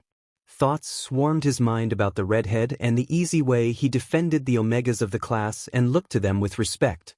Actually meeting their eyes and engaging in conversation with them that wasn't hinging on perverted topics. Somehow never making Katsuki feel the anxiety he felt around all other alpha. Somehow making him feel comfortable instead of clam up the way he had a tendency to do lately. Of course, all of Katsuki's thoughts were observational. Objective. Unfortunately, looking at it objectively, Kirishima was very much Katsuki's type as far as his past dating history went. Spiky red hair, and a sharp grin, Kirishima practically oozed in delinquency. He was one step away from being everything Katsuki had ever gone after, with his strong quirk and bulging physique, and quite a few steps past being the type that would give his parents a seizure if they ever saw him, exactly the way he liked his alpha. And horribly enough, he went further. Unlike all of Katsuki's past crushes, whose personalities were all bark and bite and everything in between, Kirishima was amiable and kind. A golden retriever in a pit bull's body. Quick to defend his beta and omega classmates and just as quick to actually listen to everything they had to say, acknowledging them as equals despite the class dynamics standing between them. He was respectful. He didn't look down on anyone or call anyone cute nicknames. And he seemed to genuinely care about learning more about the struggles other dynamics faced, rather than scoffing at them and claiming everyone was getting too sensitive these days. It was horrible for Katsuki's state of being. Made his body heat up to an uncomfortable degree and his body break out into even more sweat than normal, which was an actual danger hazard for everyone around him. Made his throat go dry and his ability to think fly out the window. The blonde almost would have preferred Kirishima just to make him jumpy the way other alphas were these days. He'd rather admit he was borderline scared of Kirishima than that he had some sort of whatever this was for him. When Katsuki realized that he hadn't been the only person to jump forward into the smoke, that Kirishima Idru had been at his heels, of course, because the alpha was heroic and brave and of course, he'd jump into danger to save the class, of course, his mood immediately turned for the worse. Each villain got just a twinge extra bit of fire than they probably deserved to deal with, and he had been extra creative with his insults and threats. Sad attempts to distract himself from the way droplets of sweat had begun to run down Kirishima's hardened body behind him. Kugud-san, hardened body says, not for the first time, judging by the concern in his tone. Blinking up towards the redhead, Katsuki finds the alpha grimacing, hand outstretched towards him in a failed attempt to get his attention. I think she's down. Down the goon was. Katsuki stared blankly down at the originally sunflower yellow-skinned goon he'd been up against, who now looked more orange than anything with the amount of blood spilling out of her wounds. The Omega withdrew his hands slowly. Would he get in trouble for beating her up too hard? Serves her right for attacking a group of kids, but still. At least she was still breathing. There was a bead of sweat sliding down Kirishima's arm as the alpha reached his arms up into a stretch. Katsuki doesn't notice when he steps on the now orange goon's arm as he backs up towards the other wall to try and collect himself and clear his thoughts. He doesn't notice much until Kirishima clears his throat awkwardly, landing him a concerned look. You okay, Bakugu-san? You don't look too hot, the redhead said. Did you get injured? I don't know a lot of first aid, but I can wrap you up if you need Banda. Fine, Katsuki choked. Trying very hard not to think about Kirishima Idru, a roll of bandages and barely a few centimeters of distance between them. How fucking close is my heat? As though to convince himself, he repeated, I'm fine. Let's get the fuck out of here. It smells like blood and someone's piss. Nodding dubiously, Kirishima gestured for him to lead the way. Outside is a battlefield. An ear-piercing shriek from the left confirms that Minetta's in that boat on the lake, and a huge wall of ice jutting up in the distance reveals where the half idiot is. Something settles in Katsuki's chest upon seeing it, something that he doesn't want to acknowledge as anything but an appreciation that his classmates weren't portaled off to Mexico or the dark side of the moon. His head is already in knots as it is thinking about shitty hair trudging along beside him. All he allows himself to focus on is that they're near and protecting themselves. They're safe. He tears his gaze away from the ice tower and marches onward. The Alpha has opened his mouth several times in their march towards the entrance of USJ, An unspoken agreement between them that they're going to finish the fight they started. But when he does finally break the silence, it's not for anything Katsuki is expecting. Kirishima dusted off his hands and cleared his throat awkwardly. Hesitating a second longer, as though he's planning to cowardly shut his mouth again, he finally clenches his fist and gets out with it. And Katsuki would be lying if he wasn't nearly swooning on his other side, half-convinced Kirishima is about to burst out a love confession or ask him on a date in spite of all the drama and complications. It's not the most romantic of places, but Katsuki isn't a hard omega to please. Anyone next to the half-and-half idiot would shine, who wore khakis to a meet-the-parents dinner, really? Really, anyone next to any of the people Katsuki has ever fooled around with would shine, if he was being honest. Most of his first dates happened in the junior school lunch hall. A battlefield was a big update to that. Or at least, that's what Katsuki tells himself as he slows to a stop next to the alpha, sinking his teeth into his bottom lip to quell his nerves. That's what he insists to himself as he realizes that something just feels so off. So wrong. Blinking up at him with his red eyes, so bright and loud, Kirishima finally speaks. So, your parents? Katsuki blinked out of his stupor. My parents? The fuck? I just mean, Kirishima flushed suddenly, glancing away. Katsuki's head is spinning at a mile a minute, trying to catch up with the sudden switch in the mood, but it doesn't take long at the sound of the next stuttered words. Sorry bro. Just with your quirk, when we were fighting back there, it just reminded me that you said your parents were both alpha that one time. Katsuki's eyes narrowed. He knew it was too good to be true. Katsuki had met his fair share of bigots who automatically assumed he was hiding some sort of birth defect or was, God forbid, infertile. He'd had another kid ask him in grade school if his parents were abusive to each other and to him. And then the counselor in junior high pulled him aside numerous times to ensure that there was nothing going on at home. I promise I do this for all of my students, Katsuki-chan, I'm not singling you out. Of course, Kirishima was an avid Omega supporter, but he drew the line at inner dynamic dating, referring to the prehistoric standards that insisted on alpha being with Omega and beta being with beta. Huffing in a breath, Katsuki shook his head, preparing to stomp in another asshole the second Kirishima said anything blatantly out of line. And to think, just a second ago he was awaited a love confession like some sort of ditzy little kid. Serves him right for expecting anything to go right in his love life. What about it? He snapped, crossing his arms over his chest defensively. Sure, his mom was abrasive. His dad was a bit of a pushover. But they loved him and they raised him to the best of their ability. They'd guarded his door the entirety of his first heat and overflooded him with enough pillows and blankets to rebuild Rannicott Fort. Whenever they didn't understand something Omegan, they researched non-stop. They got some things wrong and were overprotective at times, but they never thought any less of him for his dynamic. They never treated him presenting as an Omega like it was a surprise. And they never blamed his overflowing emotions or the fact that he was softer or some other bullshit whenever he was acting amiss. Katsuki imagined that he would have been raised the exact same way he had now if he presented alpha. And he wouldn't let anyone claim his parents were any less for it. As though sensing where his line of thought had headed towards, Kirishima was quick to throw up his hands, eyes widening as he shook his head fervently.